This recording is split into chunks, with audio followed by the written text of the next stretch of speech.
89.2. Royal Tiger Drink presents JBSB Uncensored. Recharge yourself. ভুল শুদ্ধ মিলিয়েই মানুষ। আপনি যখন ভুল করেন আপনার বিবেক তখন ঘুমিয়ে থাকে। যদি কেউ না জানে তো বিবেক জানে আপনি কত বড় ভুল করেছেন। পরিবার, সমাজ, রাষ্ট্র আপনাকে শাস্তি না দিলেও বিবেক আপনাকে প্রতি মুহূর্তেই শাস্তি দিচ্ছে। তবে দাঁড়ান বিবেকের আদালতে, সত্য আপনার শক্তি হোক। নির্ভয়ে বলুন কি ভুল করেছেন আপনি, কেন করেছেন, কোন পাপের শাস্তি আপনার বিবেক আপনাকে দিচ্ছে। আপনার সত্য বলার সাহস হাজার হাজার ভুলের জন্ম থামিয়ে দেবে। সাহস আছে সত্য বলার? তবে আপনার জন্যেই যাহা বলিব সত্য বলিব।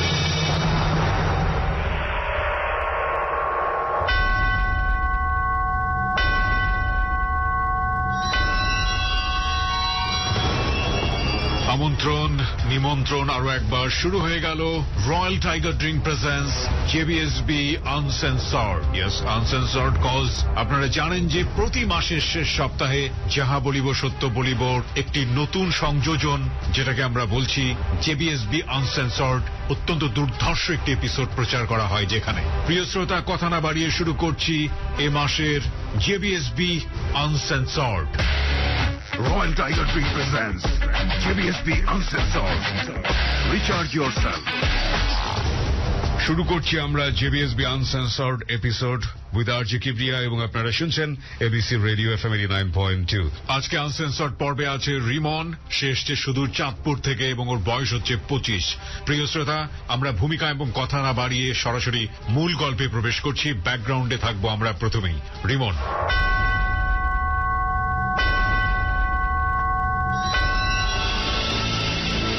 আমার বাবা প্রবাসী ছিলেন, তো আমার ছোটবেলায় যতটুক 5 বছর থেকে মনে পড়ে, আমরা মোটামুটি মধ্যবিত্ত পরিবারের সন্তান। আমি 2 ভাই আর 1 বোনের মধ্যে বড়।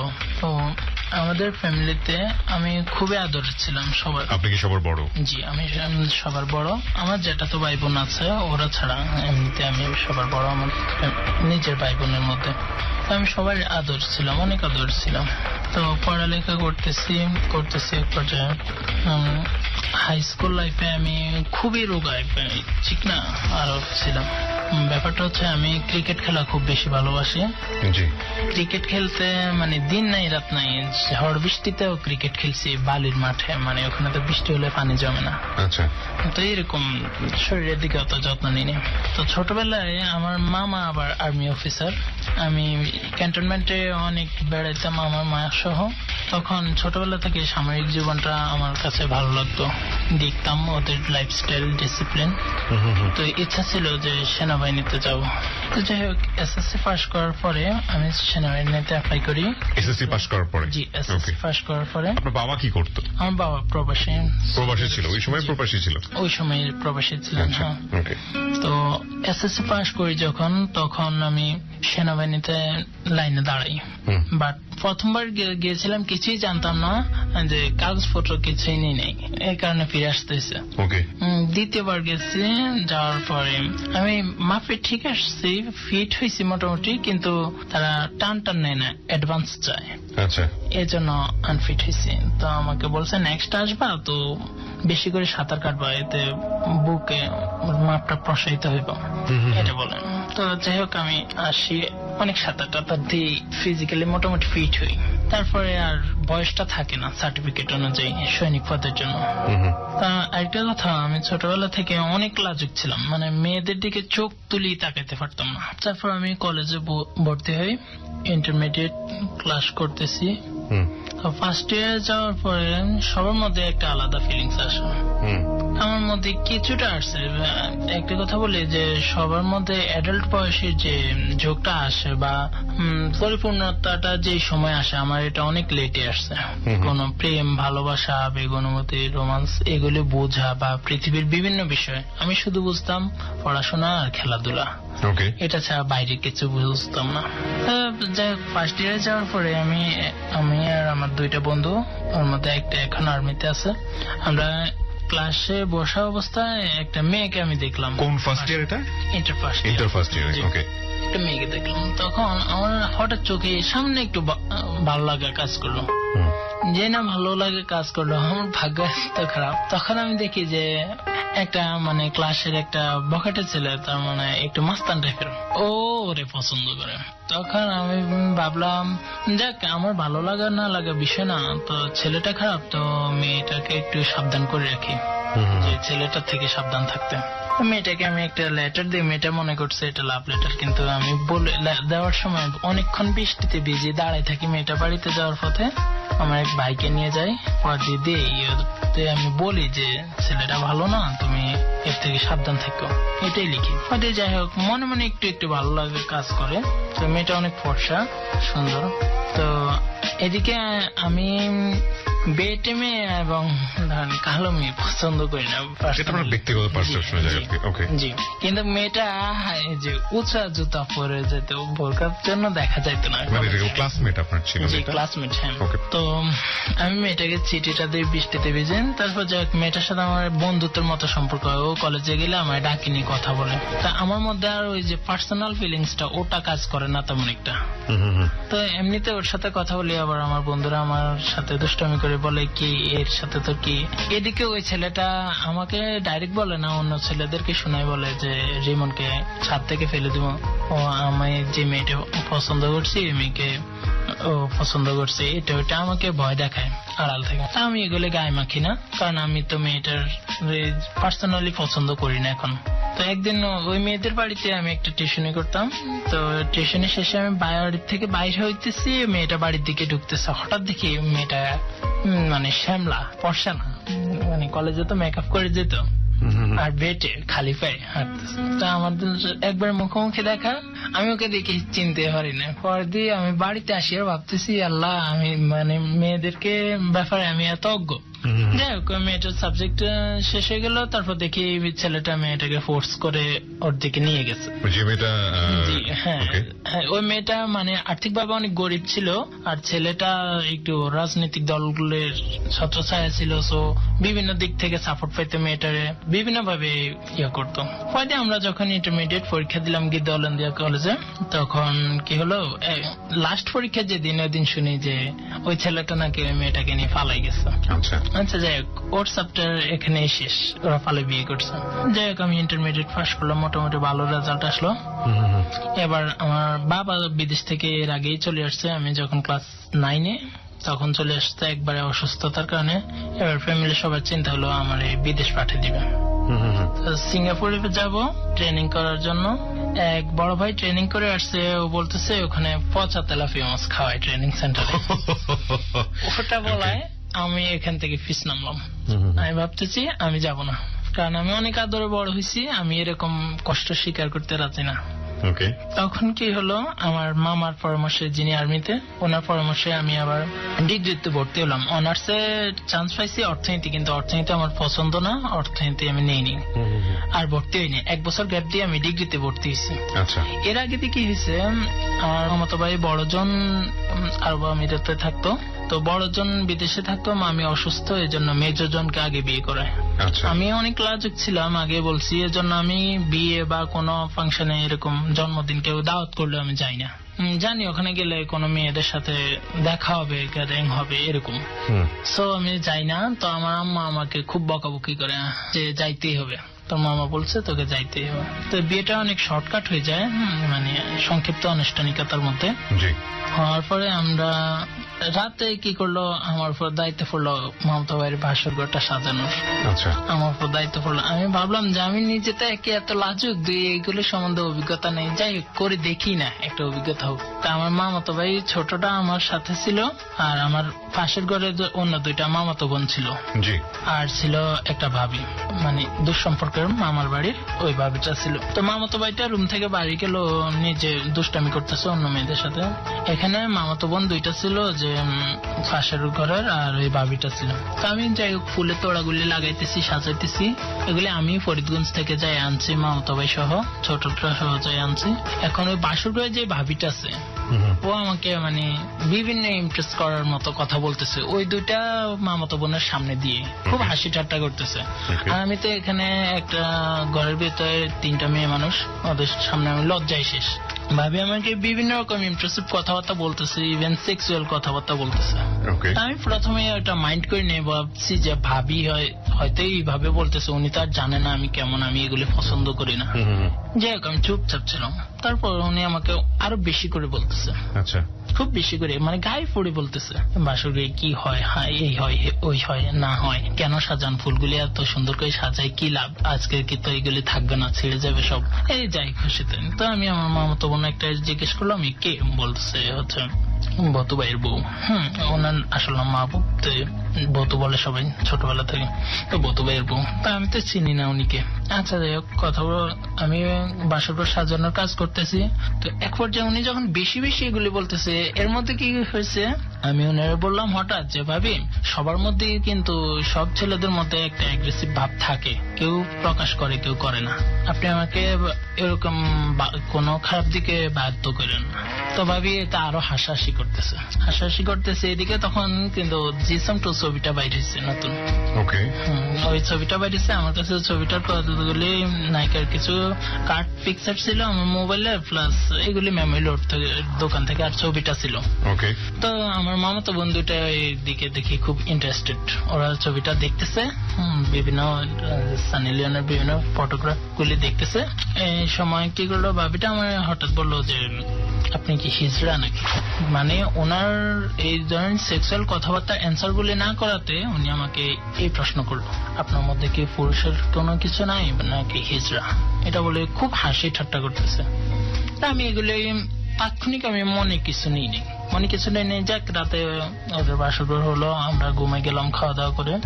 পরদিন বৌভাত অনুষ্ঠানে, তা আমি খাদিম করে মাংস দিতেছি, মানে মেয়েদের বাড়ি থেকে আসা, বউয়ের বাড়ি থেকে আসা মেহমানদেরকে মাংস ভাত পোলাও দিতেছি। এমন সময় ওই ভাবিটাও ওখানে খাইতে বসছে।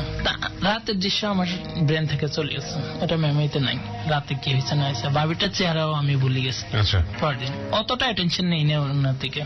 এক পর্যায়ে কি হলো, উনি আমাকে বলতেছি কি আমাকে কি চোখে পড়ে না, তো আমি বললাম কে, তো বলে রাতের কথা সব ভুলে গেলেন। পরে আমাকে সরি ভাবি, মনে পড়ছে এখন, সরি নেন। ওনার সাথে আমি মাংস ভাত সব দিলাম, উনি খাইতেছে। এর খাওয়া শেষে আবার আমার সাথে দুষ্টমি শুরু। বলে রাখা ভালো, আমি তো বলছি যে তখন আমি অনেক হ্যাংলা পাতলা ছিলাম, একটু চিকন ছিলাম। আজ থেকে কত বছর আগে গল্প? আবার 2013-তে। ওকে। তো উনি কি করলো, যাক আমার সাথে দুষ্টমি করে, দুষ্টমি এক পর্যায়ে এই দুষ্টমিটা কে করছে আপনার সঙ্গে? আরেকবার যদি মামাতো, মানে দুঃসম্পর্কের মামাতো ভাই, ওনার বউ। আমি ওই মামাতো ভাইরে আগে চিনতামই না, জাস্ট একটু নাম শুনছিলাম। তো যাই হোক, তারপর ওই যে বাসর ঘরে আমরা যে সম্মানী পাইছিলাম, ওই টাকাটা ভাগ করে নিয়ে আমি সবার মধ্যে, তো ভাবির মোবাইল নাম্বারটা নেই, ভাবির মোবাইলে লোড হিসেবে দিয়ে দিই টাকাটা। কিন্তু আপনি ফ্লেক্সি লোড কেন করে দিলেন ওনাকে ফ্লেক্সি লোড করে দেওয়ার কারণ হচ্ছে টাকাটা নগদে ওনার কাছে হাতে দিতে চাইছি, কিন্তু উনি মানে অসম্মানিত বোধ করতেছিলেন। এই টাকাটা কেন দিচ্ছেন? এটা হচ্ছে আমার সাথে যে বাসঘর সাজানোর সময় ছিল, এই জন্য আর কি। এটা আমরা জাস্ট একটা মানে পারিশ্রমিক হিসেবে, মানে এটা মানে একটা সম্মানই করলো আর কি মামি আমাদেরকে এই টাকাটা। তারপর দিলাম, তো ফ্লেক্সি লোড করে দিলাম। মোবাইল নাম্বার তো আছে আমার কাছে এখন। তো ওনার সাথে আমি কিন্তু তখন ওই যে প্রেম ভালোবাসা বা পরকীয়া বা এইসব কিছুই বুঝি, পরকীয়া নামটা তখনও শুনিই নাই। তো আমি ওনার সাথে জাস্ট কথা বলি, সবসময় কথা বলি 10 দিন 5 দিন এরকম পরপর, 1 সপ্তাহ বা 15 দিন এরকম পরপর ফোনে কথা বলি। তো কথা বলে ওনার কথার মধ্যে 65% কথা থাকে অ্যাডাল্ট। উনি বলতে এগুলো? হ্যাঁ, উনি অ্যাডাল্ট কথা বলতো। এর আগে কি আপনার তখন বয়স কত? আমার তখন বয়স, এখন কত বয়স? এখন বয়স 25। তখন 2013-র গল্প। তার মানে তখন বয়স ছিল আপনার 21 বছর। জি, 21। তো 21 বছর বয়সে সাধারণত যেটা হয় যে অনেক কেউ বা বেশিরভাগই এক ধরনের সম্পর্কের মধ্য দিয়ে যান, প্রেমের সম্পর্ক, মনের সম্পর্ক যেটাই বলেন এখন। আপনার লাইফে কি এরকম কেউ এসেছিল? জি না, তখনও আসেনি। তখনও তখনও আসেনি, আসেনি। মানে আপনি বিষয়টা বোঝেনি না? জি না, ultimately? প্রেম ভালোবাসা এগুলি আমি বুঝিনি, ইভেন সেক্সুয়াল বিষয়গুলিও আমি তেমন একটা বুঝি না। এখন ওনার সাথে আমার কন্টিনিউ কথা হইতেছে 15 দিন পর, 10 দিন পর এরকম। তো কথাগুলি ভালো লাগে, কণ্ঠটা ভালো লাগে, ভালো লাগতে শুরু করছে। জাস্ট কথা বলতেছি এর মধ্যে উনি 65% এর মতো বা 70% অ্যাডাল্ট কথাবার্তাই। এর মধ্যে আমার কন্টিনিউ বলতেছে যে আমি খিজড়া, এবং আমার মধ্যে কোন বারবার এই কথাগুলো বলছিল। এটা বলতেছে যে আমার সাথে ক্ষমতা দেখাইতে পারবেন কতক্ষণ বা কিছু, এটা এইরকম কিছু। আমি বলছি যেভাবে মানুষ নীরব থাকার মানে এটা না, পুরুষরা নীরব থাকার মানে বা লাজুক হওয়ার মানে এটা না যে তার মধ্যে কিছু নাই। হয়তো কেউ আছে, কেউ দেখাইতে চায় না, কেউ দেখায়। তারপরে কি হলো, ভাবির সাথে কথা হইতেছে এভাবে 6 মাসের মতো এরকম কথা হইতেছে। এরপর দেখলাম হঠাৎ ভাবে আমার অ্যাভয়েড করে, ফোন দিলে ব্যস্ততা দেখায়। আগে আমার মিসড কল দিতে আমি কল করতাম, কিন্তু এখন মিসড কল দেয় না, আমি ফোন দিলে ব্যস্ততা দেখায় আমার। আমি ভাবলাম যাক, আমার তো এই বিষয়ে অতটা ইন্টারেস্ট নাই, সো যাই হোক, কথা না বললে নাই, কথা বলবো না। তো আমাদের ওখানে আবার লক্ষ্মীপুর পাশের জেলা উরুস হয়, এটা মাজার শরীফে, মাঝখান দিয়ে কথা নাই অনেকদিন। তো উরুসে যাওয়ার আগের দিন ওনার সাথে একটু কথা হয়েছিল জি হ্যাঁ, গ্যাপের পরে। তারপর আমাকে বলতেছে যে আসবেন, উরুসে আসবেন। তো আমি বলতেছি যে দেখি যাই কিনা। ঠিকই আমি রাতে উরুসে গেলাম, আমার জ্যাঠাতো ভাই আর 2-1 বন্ধু বান্ধব সহ গেলাম। যাওয়ার পরে 2টা মিস কল আসছে মোবাইলে। তো আমি দেখি যে জেসমিন ভাবির নাম্বার, আমি কল দিলাম। কল ব্যাক করার পরে বলতেছে যে আসেন, আমার বাড়িতে আসবেন। আমি বলতে আসছি, আমি যেতে যেতে রাত 11:30 মতো হয়ে যাবে, কিন্তু আমি এত রাতে আপনার বাড়িতে গেলে সমস্যা তো। উনি বললেন যে আপনার ভাইও উরুসে যাবে কিছুক্ষণ পরে, ও আসতে অনেক দেরি হবে। আর দ্বিতীয় কথা হচ্ছে আসেন। তো আমি দুষ্টামি করে বললাম যে আপনার কি খাইতে ইচ্ছা করে, আমি কি আনতাম। তো উনি আমাকে বললেন যে শুধু ললিপপ, এই কথাটা বললেন।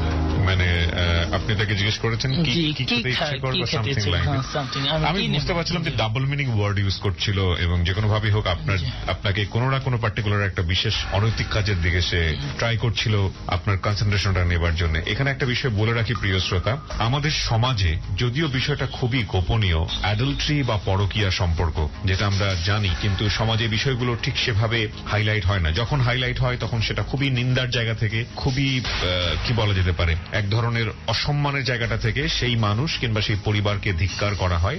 সেটাই হয়তো বা হওয়া উচিত নাকি উচিত না, সেই প্রসঙ্গে আমরা নাই বা গেলাম। কিন্তু এরকম একটা সম্পর্কে আসলে কেন একজন মানুষ জড়ায়, এবং হলে বা সম্পর্কের মধ্যে চলে গেলে কি হতে পারে তার জীবনে, সেটাই হচ্ছে আজকের যাহা বলিব সত্য বলিবর একেবারে ভয়াবহ রকমের অপ্রিয় সত্য। And it is of course uncensored. যাই হোক, বলুন তারপর। তারপর যখন আমাকে বললো যে শুধু ললিপপ, তখন আমার মাথায় একটা দুষ্ট বুদ্ধি আসছে যে ভাবিরে হাসানোর জন্য হ্যাঁ আমি ললিপপ নিয়ে যাও।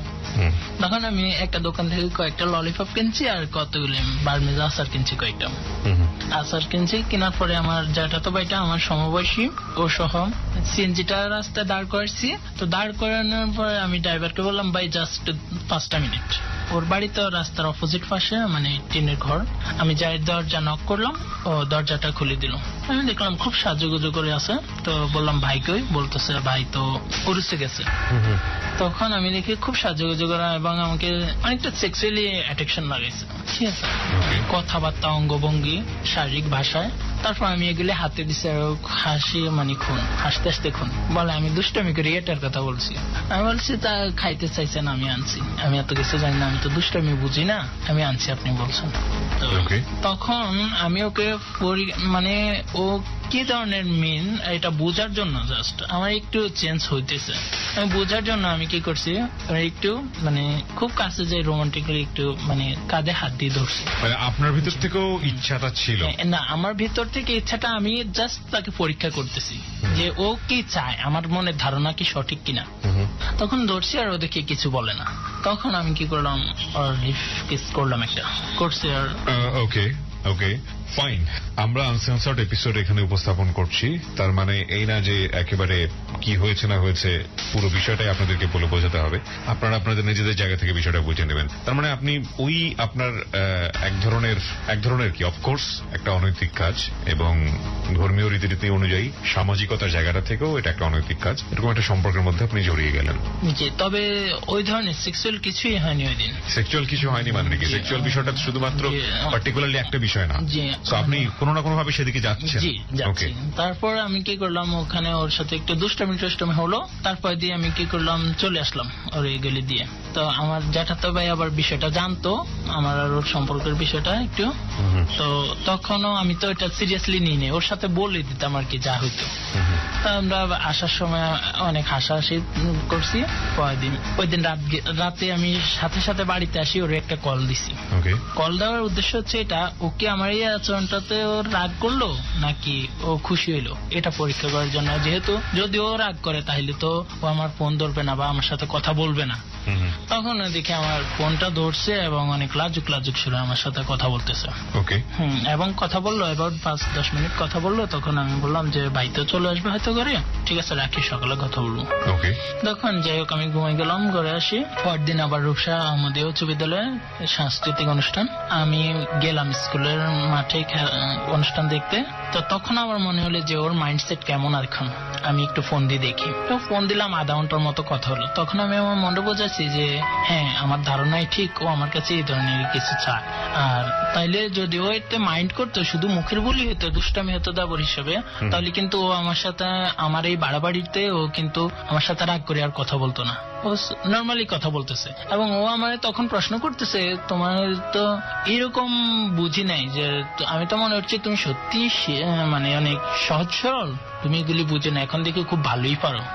এভাবে আমি আরো ধরেন মাস খানিক ওর সাথে এরপর কথা বললাম। এরপর দেখলাম ও আবার আমাকে অ্যাভয়েড করে খুব ব্যস্ততা দেখায়, যাক হোয়াটসঅ্যাপের বাদ ওর সাথে আর আমি কথা বলি না, নাম্বার ডিলিট করে দিলাম মোবাইলের টোটালি। পরে তখন আমি ডিগ্রিতে ভর্তি হওয়ার পরে যে এরপরে ডিগ্রিতে ভর্তি হওয়ার পরে যখন আমাদের ফার্স্ট ইয়ার ফাইনাল পরীক্ষাটা আসলো, তখনও কিন্তু ওর সাথে যে ওই রাতে একটু দুষ্টামিটা করছি, এটা অবচেতন মনে করে ফেলছি। এখন আমার মধ্যে ধরেন কোন প্রেম, রোমান্স বা সেক্সুয়ালি কিছু এগুলি আমার মধ্যে আসে না, ওটা করে ফেলছি অবচেতন মনে, কিন্তু আসে না, আমার মধ্যে আসে না, এমন কিছুই আসে না। তাই আমি দেখি যে আমার বন্ধুদের গার্লফ্রেন্ড আছে, এটা আমি ভাবি যে আমার কি এটা সম্ভব জীবনে, আমার মধ্যে তো এই ধরনের ফিলিংসই নাই।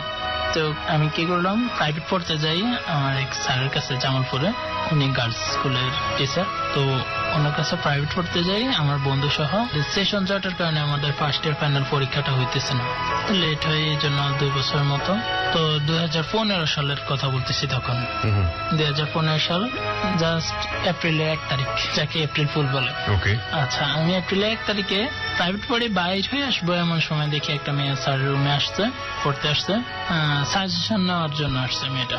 আচ্ছা, নেওয়ার জন্য আসছে। তো আমি কি করলাম, মেয়েটার দিকে তাকাইছি, অতটা গুরুত্ব দিয়ে তাকাইনি, কিন্তু পরে দিয়ে তাকাই বলতেছি যে একটু চোখে ভালো লাগে যাওয়ার পর দিয়ে আমি, ওই মেয়েটা বলতেছে উফ অনেক গরম, অনেক পথ হাঁটে আসছে। তা আমি দুষ্টামির মধ্যে এরকম সাধারণত দুষ্টামি করি না, একটু করি না, কোনো মেয়েদের দিকে তাকাই না, তাকাইলে লজ্জা লাগে, আমি অন্যদিকে চোখ ঘুরাই ফেলি। শাই ফিল করেন অনেক? জি হ্যাঁ, অনেক শাই ফিল করে। তো আমি কি করছি, কি জানি মনের অবচেতন মনে বলে ফেললাম যে ঠিক আছে পুকুর আছে কাছে, গোসল করে আসেন যদি গরম লাগে। মেয়েটা বলে না গোসল করবো না, এমনিতে চলবে।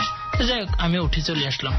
আসার সময় পথে আমার বন্ধুকে বললাম যে দোস্ত মেয়েটা আমার কেন জানি একটু ভালো লাগছে।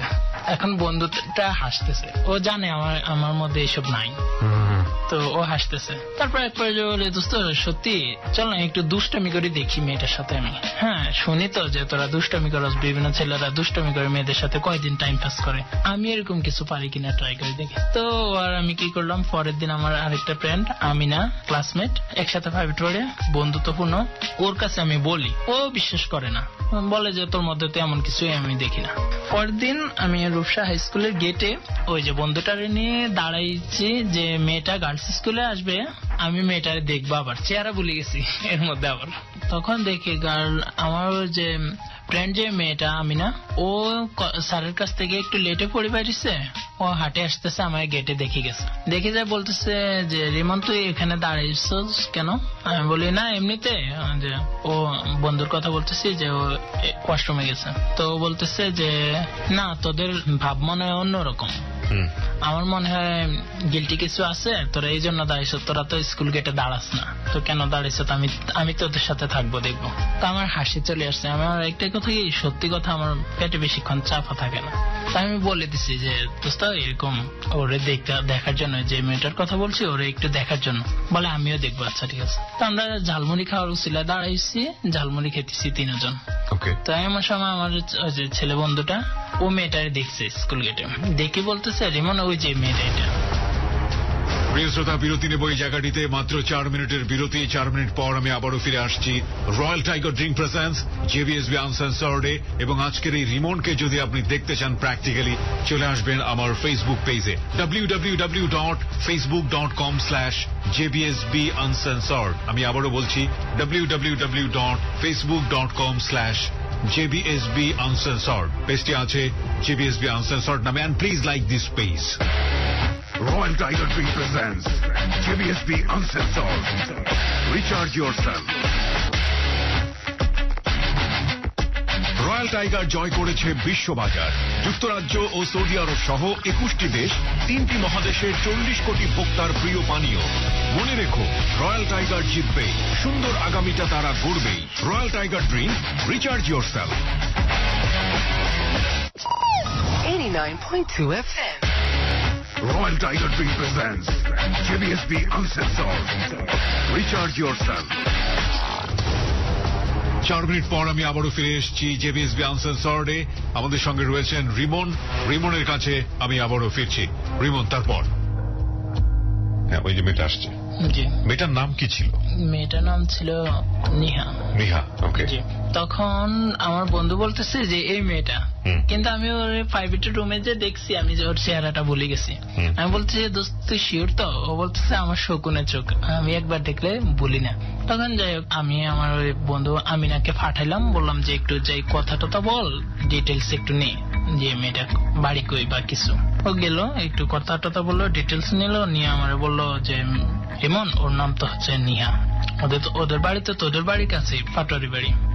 তো আমি বললাম এটা তো আমি কখনো দেখিনি, অ্যাকচুয়ালি আমি তো রাস্তাঘাটে ঘুরি না, আড্ডা দিই না, বা পড়ালেখা নিয়ে থাকি, আর আমার একটু ইলেকট্রিক কাজ করার শখ, খুঁটিনাটির জিনিস নিয়ে, এগুলি নিয়ে বাড়িতে সময় কাটে, টিভি দেখে সময় কাটে, খেলা দেখি আর ক্রিকেট খেলি, এরকম সময় কাটে।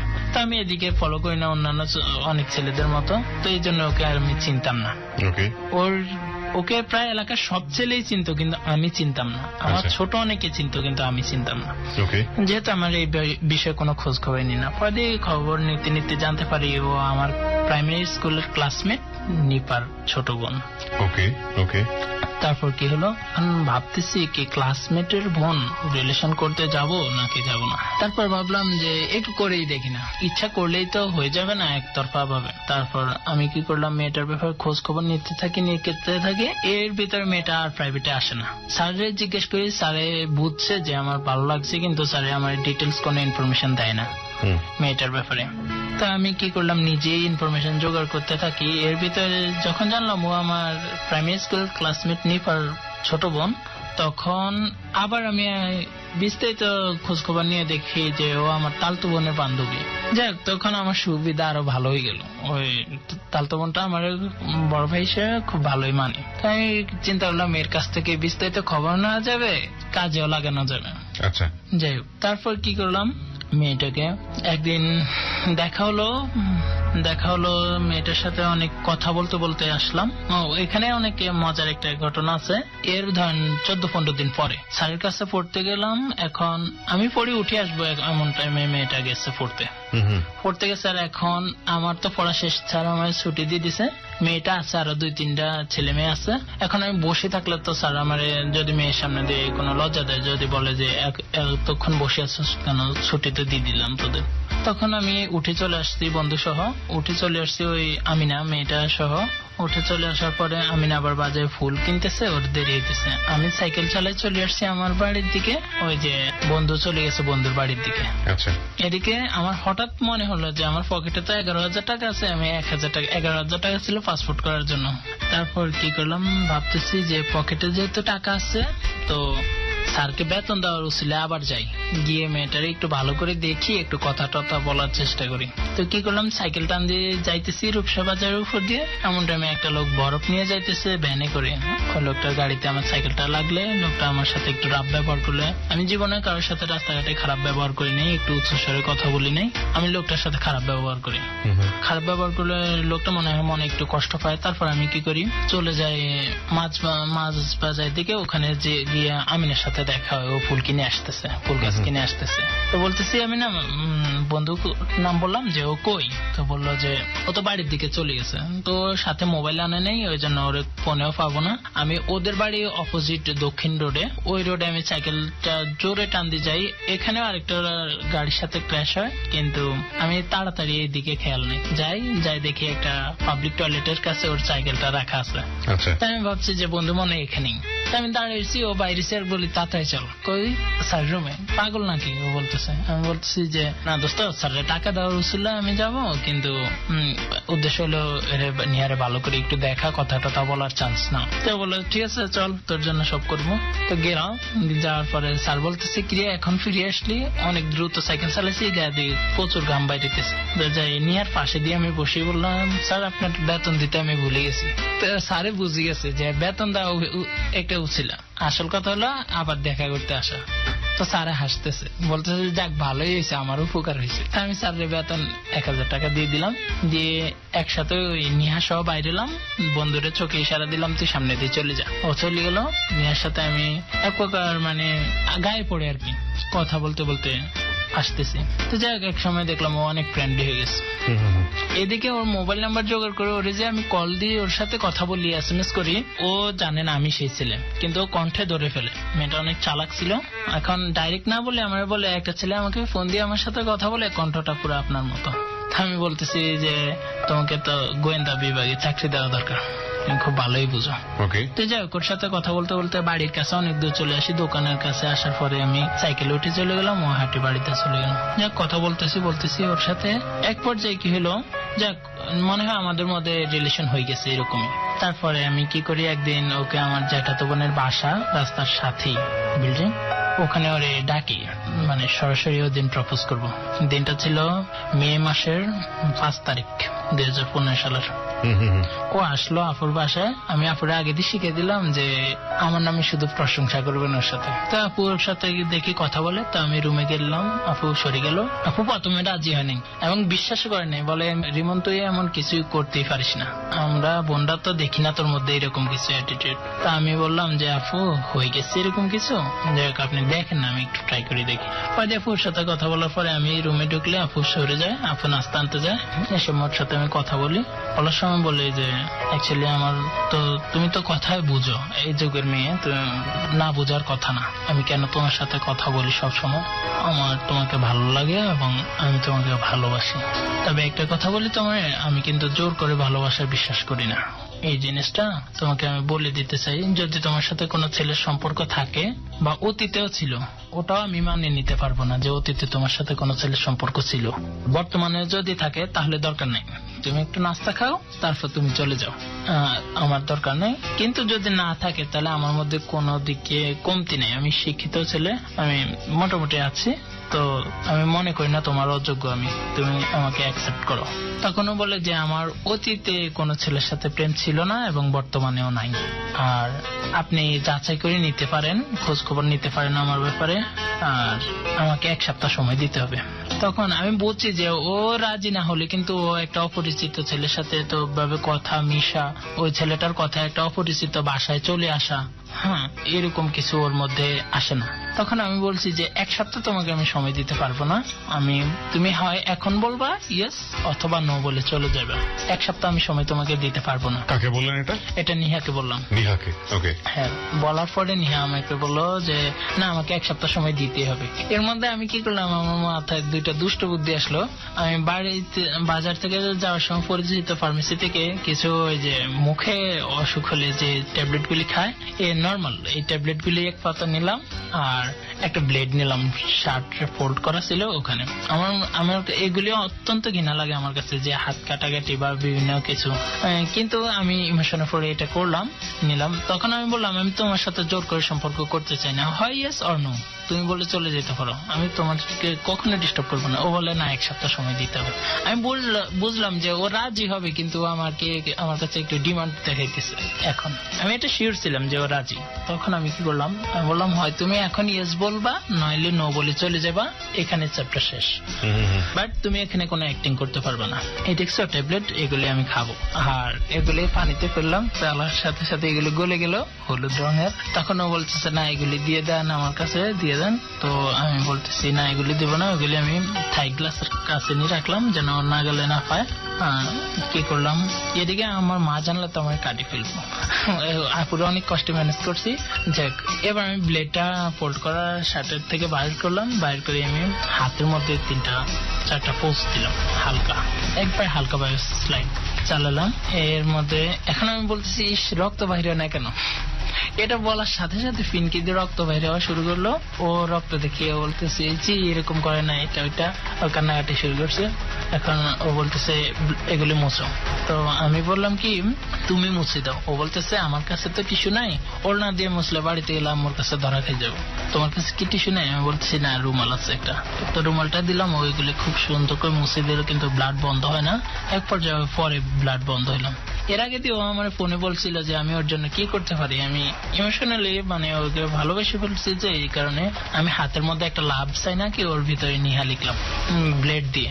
ইভেন প্রথমবার আঁকছি আর এগুলি হয় না, তারপর আবার ডাবল স্কেচ করলাম, স্কেচ করে ভিতরে নিহা লিখলাম লাভ সাইনটা করে এই যে হাতের মধ্যে। তারপরে ওই লাভ সাইনটার পাশেই কিন্তু এখন স্কেচ করছি। দেখো বলতেছে হ্যাঁ আমি রাজি, আমি তোমাকে ভালোবাসি, সত্যি ভালোবাসি। আমি আবার বলছি যে তুমি কিন্তু অন্য কারোর সাথে সম্পর্ক থাকলে আমার সাথে সম্পর্ক করতে পারবে না। আমি কিন্তু টাইম পাসের জন্য তোমাকে এখানে আনিনি, আমি তোমার সাথে সত্যি সত্যি ভালোবাসছি, এই জন্য চাই। তোমার মনে না হলে না করতে পারো, সমস্যা নেই। ও বলে না আমার কারোর সাথে সম্পর্ক নেই, সত্যি তোমাকে আমি ভালোবাসি। ওই দিন আমরা 2 ঘন্টা 45 মিনিট ছিলাম ওই রুমে। আমার কাছে মনে হয়েছিল মনে হয় অ্যাবাউট 15-20 মিনিটের বেশি ছিলাম না, সময়টা এইভাবে চলে গেছে। তারপর পারমিশন নিয়ে ওর হাতের এখানে আমি একটা কিস করে, হাতের অফিস ফিটে একটা কিস করে ওর পারমিশন নিয়ে করি। তো আমি বললাম যে আজকে থেকে শুধু তুমি আমার আর আমি তোমার, এইটুকুই মনে রাখবা। এর মধ্যে আমাদের মধ্যে প্রেম ভালোবাসা চলতেছে। এর মধ্যে আমি না আমাকে একদিন ফোন করে বললাম যে এই মেয়েটার সাথে তোর প্রেম, ওই মেয়েটা ভালো না। মানে কি হয়েছে, ওই মেয়েটা আমাদের বাড়ির মামুনির সাথেও প্রেম করে আর বিভিন্ন জায়গার ছেলেদের সাথে প্রেম। তখন আমার আকাশ মাথায় ভাঙি পড়লো যে আমি তো এরকম কিছু চাইনি। ঠিক আছে, তুই কিভাবে জানিস? আমার বোনও তো ওর সাথে একই ক্লাসে পড়ে, আমার বোন আমারে বলছে, ও মামুনের মোটরসাইকেলে করে ঘুরছে। পরে দিয়ে আমি যাই হোক পরে জিজ্ঞেস করি, ও এগুলি অস্বীকার যায়, ও বলে না এমন কিছু ছিল না। এর মধ্যে কয়েকদিন পরপরই ও আমার আপুর বাসায় আসতো, আমরা 2 ঘন্টা 2.5 ঘন্টা 3 ঘন্টা 3.5 ঘন্টা এরকম টাইম পাস করতাম, জাস্ট শুধু চোখাচোখ হাতে হাত, এইটুকুই, এর বেশি কিছু না। আমার বন্ধুরা আমাকে আধুনিক যুগে যেমন চলে এরকম কিছু আইডিয়া দিত, তারপরে অনেকে অনেক কথা বলতো যে সমবয়সী ছেলেরা যে ফ্যান্টাসির বিষয়। তা আমি বলতাম না, ওকে আমি সত্যি সত্যি ভালোবাসি, আমি যে ফুলকে নিজের বাগানে নিব ওই ফুল আগে নোংরা করবো না। তো ওর সাথে রিলেশন চলতেছে, এখানে ওখানে ঘুরতে যাই, তারপর আপুর পাশে বেশিরভাগ সময় কাটাই আমরা। এদিকে আমার পরীক্ষা চলতেছে, পরীক্ষা মোটামুটি ভালো হইতেছে, ফার্স্ট ইয়ার ফাইনাল। তারপর কি হলো, নিয়ার সাথে প্রেম চলতেছে। এর মধ্যে ওর নামে আমি বিস্তর অভিযোগ পাই, ডান দিক বাম দিক সব দিক থেকে ওর বিরুদ্ধে অভিযোগ আসে যে নিহত ভালো মেয়ে না। কে কে বলে এগুলি এলাকার ছেলেরাও বলে, প্লাস আমি নির্ভরযোগ্য কিছু সূত্র থেকেও পাই, বিভিন্ন বন্ধু বান্ধব যারা ভালো ওদের কাছ থেকেও খবরটা পাই। নেহা তো ভালো মেয়ে না। তা আমি বললাম কি আমি হীরাভাবে কি কাজ ধরলাম পরে দিয়ে। এরকম হতে হতে এক পর্যায়ে আমি নেহাকে বারবার ফোর্স করতে থাকি যে তুমি এগুলি আমার কাছে সত্যি করে বলো যে এগুলি সত্যি কিনা। ফয়দি শুনতে শুনতে শুনি ও বিভিন্ন ছেলেদের সাথে বিভিন্ন জায়গায় ঘুরতে গেছে, ইভেন ওর সাথে বিভিন্ন ছেলেদের অনেক এনজয়ফুল মোমেন্ট হয়ে কাটছে এরকম কিছু। তখন আমার মাথায় অনেক রাগ চটে যায়। তারপর আমি কি করি, নিহার মার কাছে সবকিছু ফোন করে বলে দিই। এতদিন উনি আমাদের রিলেশনটা জানতো না। ফোন করে বলি যে আপনার মেয়ের সাথে আমার রিলেশন, কিন্তু জোর করে এটা হয়নি, কিন্তু আমি আপনার মেয়েকে অপশন দিচ্ছিলাম যে অন্য ছেলেদের সাথে থাকলে এরকম আমার সাথে প্রেম না করতে। যাই হোক আমি এগুলি মেনে নিছি, কিন্তু আপনি আপনার মেয়ের এখন থেকে সামলান, ও যেন এরকম কিছু না করে। আমি ওরে বিয়ে করব, বিদেশ থেকে আসি। আমি পড়ালেখা করতেছি কিন্তু বাইরের চেষ্টা করতেছি। ফয়দি উনি বলতেছেন মহিলা অনেক চালাক, অনেক মডার্ন, কথাবার্তা অনেক কঠিন কঠিন ইংলিশও বলে। তো আমারে বলতেছে যে দেখো তোমাদের এখন এগুলোর বয়স না, তোমারও পড়ালেখার বয়স, ওরও পড়ালেখার বয়স। উনি আমার সাথে সুন্দরভাবে কথা বললেন 2-2.5 ঘন্টা। জি বুঝালেন। তো বলতেছেন ঠিক আছে তোমরা কেউ কারোর সাথে অতটা ক্লোজ হইও না, কিন্তু যখন বয়সটা হবে তোমার, তুমি বিদেশ থেকে আসবা, ওর এইচএসসি পাস করবে তখন আমরা বড়রা চিন্তা করব। ওর বাবা বিদেশ থেকে আসুক, দেখি উনি যদি মানি নেয়। এটা রাগে ওর মাকে বলে দেওয়ার কারণ হচ্ছে ওই দিন ঝড় হয়েছিল, প্রচন্ড ঝড় হয়েছিল, আবার সারা বাংলাদেশে 3 দিন ব্ল্যাক আউট হয়েছিল। তখন আমি ঢাকায় আসছিলাম একটু কাজে, আসার পরে দিয়ে আমার ভাই আমার ফোন করে বলে আমার ছোট ভাই বিষয়টা জানছে যে আমার সাথে নিয়ার রিলেশন। ও আমাকে বলে যে ভাইয়া কি মেয়ের সাথে প্রেম করা আছে, রাস্তার পাশে একটা নারকেল গাছ পড়ছে, ওদের বাড়ি আবার রাস্তার কাছেই তো নারকেল গাছ পড়ছে, ও ছেলেরা ক্রিকেট ফুটবল খেলতেছে, ও এখানে কি করে ছেলেকে সামনে আসে নাচাচ্ছে, ডিং ডিং করতেছে, এত বড় মেয়ে। তা আমি বললাম সত্যি? বলে হ্যাঁ সত্যি। এই ওর ফোন দিয়ে অনেক বকাবকি করছি, তোমার কি রূপ বেশি হয়ে গেছে নি, এটা ওটা বলার পর এর আগে ওর মার কাছে এগুলি সব বলে দিছি। তারপর ওর মা যখন আমাকে রাত্রে বুঝালেন, রাত্রে মেয়েটা আমাকে একটা SMS করছে যে রিমন তুমি আমার তোমার ব্যাপারে আম্মুর কাছে কি বলছো, আম্মুকে তুমি চিনো না, আমার আম্মু কত খারাপের খারাপ। তো আমি সব শুনছি, আম্মু তোমার সাথে অনেক মিষ্টি মিষ্টি কথা বলছে, কিন্তু আম্মু তুমি চিনো না। যাই হোক তুমি চিন্তা করো না, আগামীকালকে পরানাপুর বাসায় আমার যে জ্যাঠাতো বোনের বাসায় আসতো, পরানাপুর বাসায় যে কোনো ভাবে হোক আমাদের যাওয়ার ব্যবস্থা করো তুমি, আমি তোমার সবকিছু ম্যানেজ করে দেবো এবং তোমার সাথে অনেক কথা আছে, কথা বলবো। তখন আমার মনে একটা জিনিস আসছে যে মানুষ অতীতে ভুল করতে পারে, ও হয়তো একটা প্রেম করছে কিন্তু তো এখন আমাকে অনেক ভালোবাসে, কারণ ওর মাকে আমার চাইতে বেশি চিনে, আমি তো কম চিনি। ওর মা এত খারাপ, তারপরেও কি করছে আমার ভুলে নেয়, আমার বলছে যে আগামীকালকে দেখা করতে, আমরা এটা ম্যানেজ করে নিবে। ওর প্রতি আমার শ্রদ্ধাটা আরো অনেক বেশি বাড়ি গেল। ঠিক পরদিন ওরে আমি যত কল দিই, আমার একটা মোবাইল দিছিলাম ওরে, ওই মোবাইলটা বন্ধ পাই, ওর আম্মুর নাম্বারে কল দিই, অনেকগুলি কল দিই, তারপর ওর আম্মু ধরলে আমি বলি আন্টি নিহাকে দেন একটু, বলে নিহাকে তো দেওয়া যাবে না ফোন। পরে আমি বলি প্লিজ আন্টি আমার একটু কথা আছে, একটু নিহাকে দেন। পরের নিহার কাছে অনেক রিকোয়েস্টের পরে অনেক রিকোয়েস্টের পরে একবার দিল। তারপরে নিহার ফোনটা রিসিভ করে যখন বললো হ্যালো, আমি বললাম হ্যাঁ নিহা তোমাকে আমি পাইতেছি না ফোনে, কি ব্যাপার? বলে কি হয়েছে বলেন। ও যখন তুমি থেকে বলেন বলছে, আপনি তো চলে গেছে, আমি বুঝছি যে পৃথিবীটা চেঞ্জ হয়ে গেছে মাত্র কয়েকদিনে। হ্যাঁ মানে আমাদের প্রেমের তখন 3 মাস চলে, মানে নিহাকে চেঞ্জ করে ফেলছে ওর মা, হোক ফোর্স করে না হয় মানসিক ভাবে, যে কোনো ভাবে। তো ও এখন নিহা আমাকে বলতেছে যে আমার আম্মু চাইলে আমি আপনার সাথে কথা বলবো, আদার্স কথা বলবো না। তখন আমি নিহাকে বললাম যে তোমার সাথে আমার কথা আছে, প্লিজ কথা বলো, দেখি কি হয়। পরদিন কি হলো, ও বলে ঠিক আছে দেখা করবো। আমি বলি আর্জেন্ট আমার সাথে দেখা করো। ওর মা এর আগে আমাকে একদিনও দেখে নাই। তো ওর মা চালাকি করে ওর বলছে ঠিক আছে ছেলেটার সাথে তুই দেখা কর, আমি আড়াল থেকে দাঁড়াই ছেলেটা দেখবো। তো একটা মুদি দোকানে ও আমার সাথে দেখা করবে।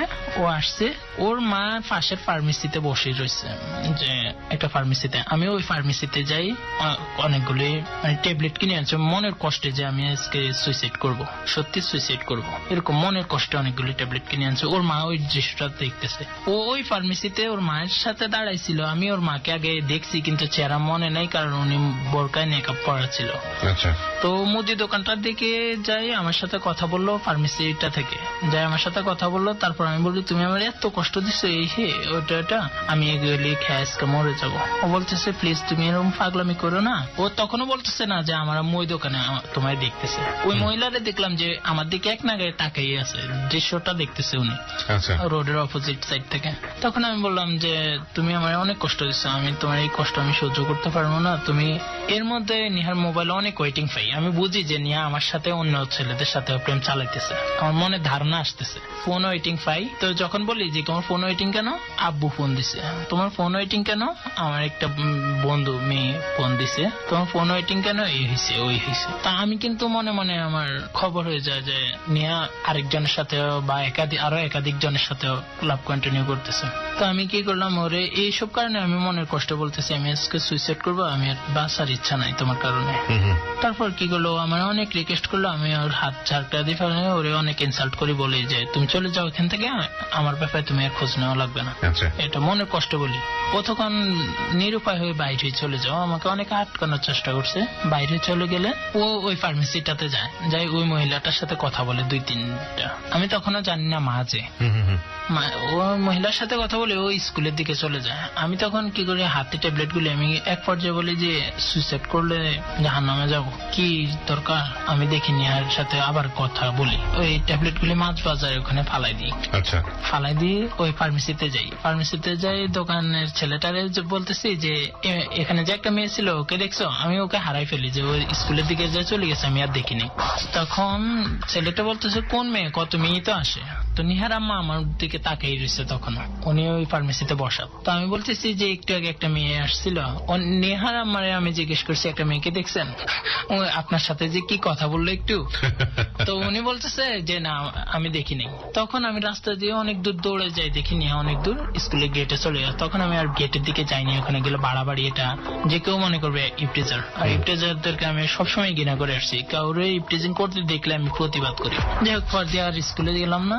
এরপরই বৃষ্টি নামলো, আমি স্কুল ছুটি হওয়া পর্যন্ত আমি ওর পরীক্ষা, তখন স্কুলের পরীক্ষা শেষ হওয়া পর্যন্ত আমি কি করলাম, গেটের বাইরে এখানে ওখানে দোকানে দাঁড়াইছিলাম। ওর মা কিন্তু আমার ফলো করতেছে যে এই ছেলে আমার মেয়ে মনে পরীক্ষা দিয়ে বাইরে মেয়েরে ধরবে আবার।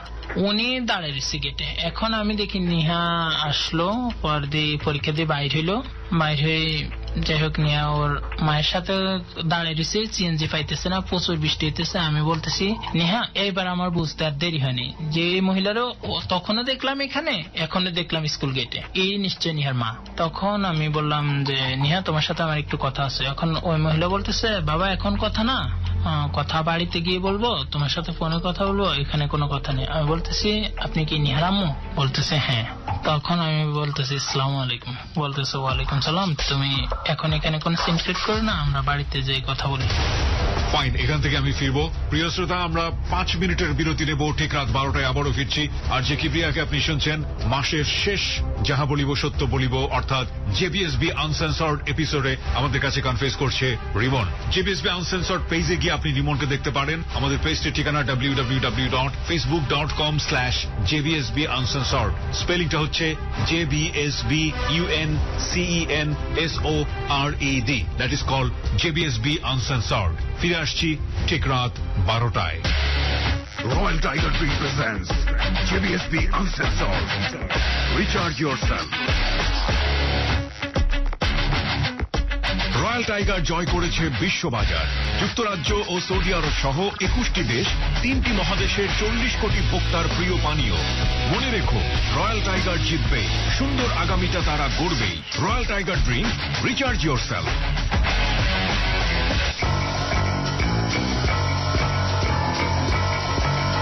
Be shown impossible to tune out of ABC Radio, FM 89.2.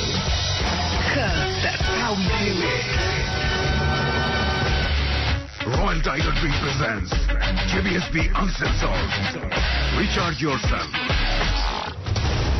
সময় রাত 12টা। প্রিয় শ্রোতা, আমরা কথা না বাড়িয়ে আবারও ফিরছি রিমনের কাছে এবং আপনারা শুনছেন জেবিএসবি আনসেন্সর্ড অন 89.2 FM। রিমন, আমরা যেখানটায় ছিলাম তারপর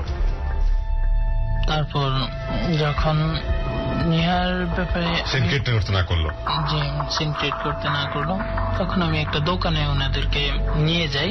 দোকানে দাঁড়ায় কথা বলি নিহা তুমি কি আমার সাথে আর কথা বলবো না, বা আমাদের সম্পর্ক কি এখানে শেষ? ও বলতেছে যে আম্মু চাইলে আমি সম্পর্ক রাখবো, কিন্তু আম্মু না চাইলে আমি সম্পর্ক রাখবো না। তখন আমি বলি যে আম্মুকে জিজ্ঞেস করি কি আমার সাথে সম্পর্ক করছো, আমি তো তোমাকে অপশন দিছিলাম যে তোমার এরকম কোনো বাধা থাকলে করার দরকার নেই বিভিন্ন। ও তখন কোনো উত্তর দেয় না। তখন ও আমাকে চোখে ইশারা করে, যে বারবার ইশারা করে আমি যে ওর মোবাইল দিছি, সিম কার্ড দিছি, এই কথাটা এখন যেন আমি বলে না ফেলি যে তুমি আমার ওই সিম থেকে কল দিও, ওই মোবাইল থেকে কল দিও। ওরা মোরকে হাইড করে ও মোবাইলটা ইউজ করে। ওকে, তখন ও কি করলো, এর মধ্যে আমাদের সম্পর্কে একটা কথা বলতে ভুলে গেছি ভাই। একদিন রাতে মানে ও আমাকে SMS করে না, আমি যতগুলি SMS করি ও কোনো অ্যান্সার করে না। তখন আমি মনে অনেক কষ্ট পাই। কষ্ট পাইলে আমি বলি যে তুমি SMS করো না কেন? হয়তো একটা SMS একটা অ্যান্সার দিছে যে এখন আমার ভালো লাগতেছে না। তখন আমি বলি যে তুমি কি আমাকে সত্যি ভালোবাসো? ও বলতেছে হ্যাঁ বাসি। আমি বলতেছি তুমি আমার সাথে তাহলে দেখা করো। ও বলতেছে আমি একটা মেয়ে মানুষ, আমি এই টাইমে তোমার সাথে কিভাবে দেখা করি? সন্ধ্যার পরে অ্যাবাউট 7:30-8টায়। তো আমি বললাম যে তুমি আমার সাথে দেখা করতে পারবে না, তাহলে আমি তোমায় দেখতে খুব মন চাইতেছে। ও বলে তুমি আসো। আমি বললাম মাথা খারাপ, আমি এখন তোমাদের বাড়িতে গেলে কি বলবো? আমি তো তোমাদের বাড়িতে যাই না, তো কি বলবো সবাই? বলতেছে ঠিক আছে, কারেন্ট নাই তো তুমি দাদুর বাড়ি মানে পাকা রাস্তার পরেই ওদের একটা ধান খেতের সীমানার শেষে ওদের বাড়িটা। বলতেছে দাদুর ঘরের অপোজিট সাইড দিয়ে আসো, আমি ওখানে তোমার সাথে দেখা করবো, জাস্ট একটু দেখা করবো। তো আমি বলি ঠিক আছে আমি আসতেছি। আমি একা গেছি।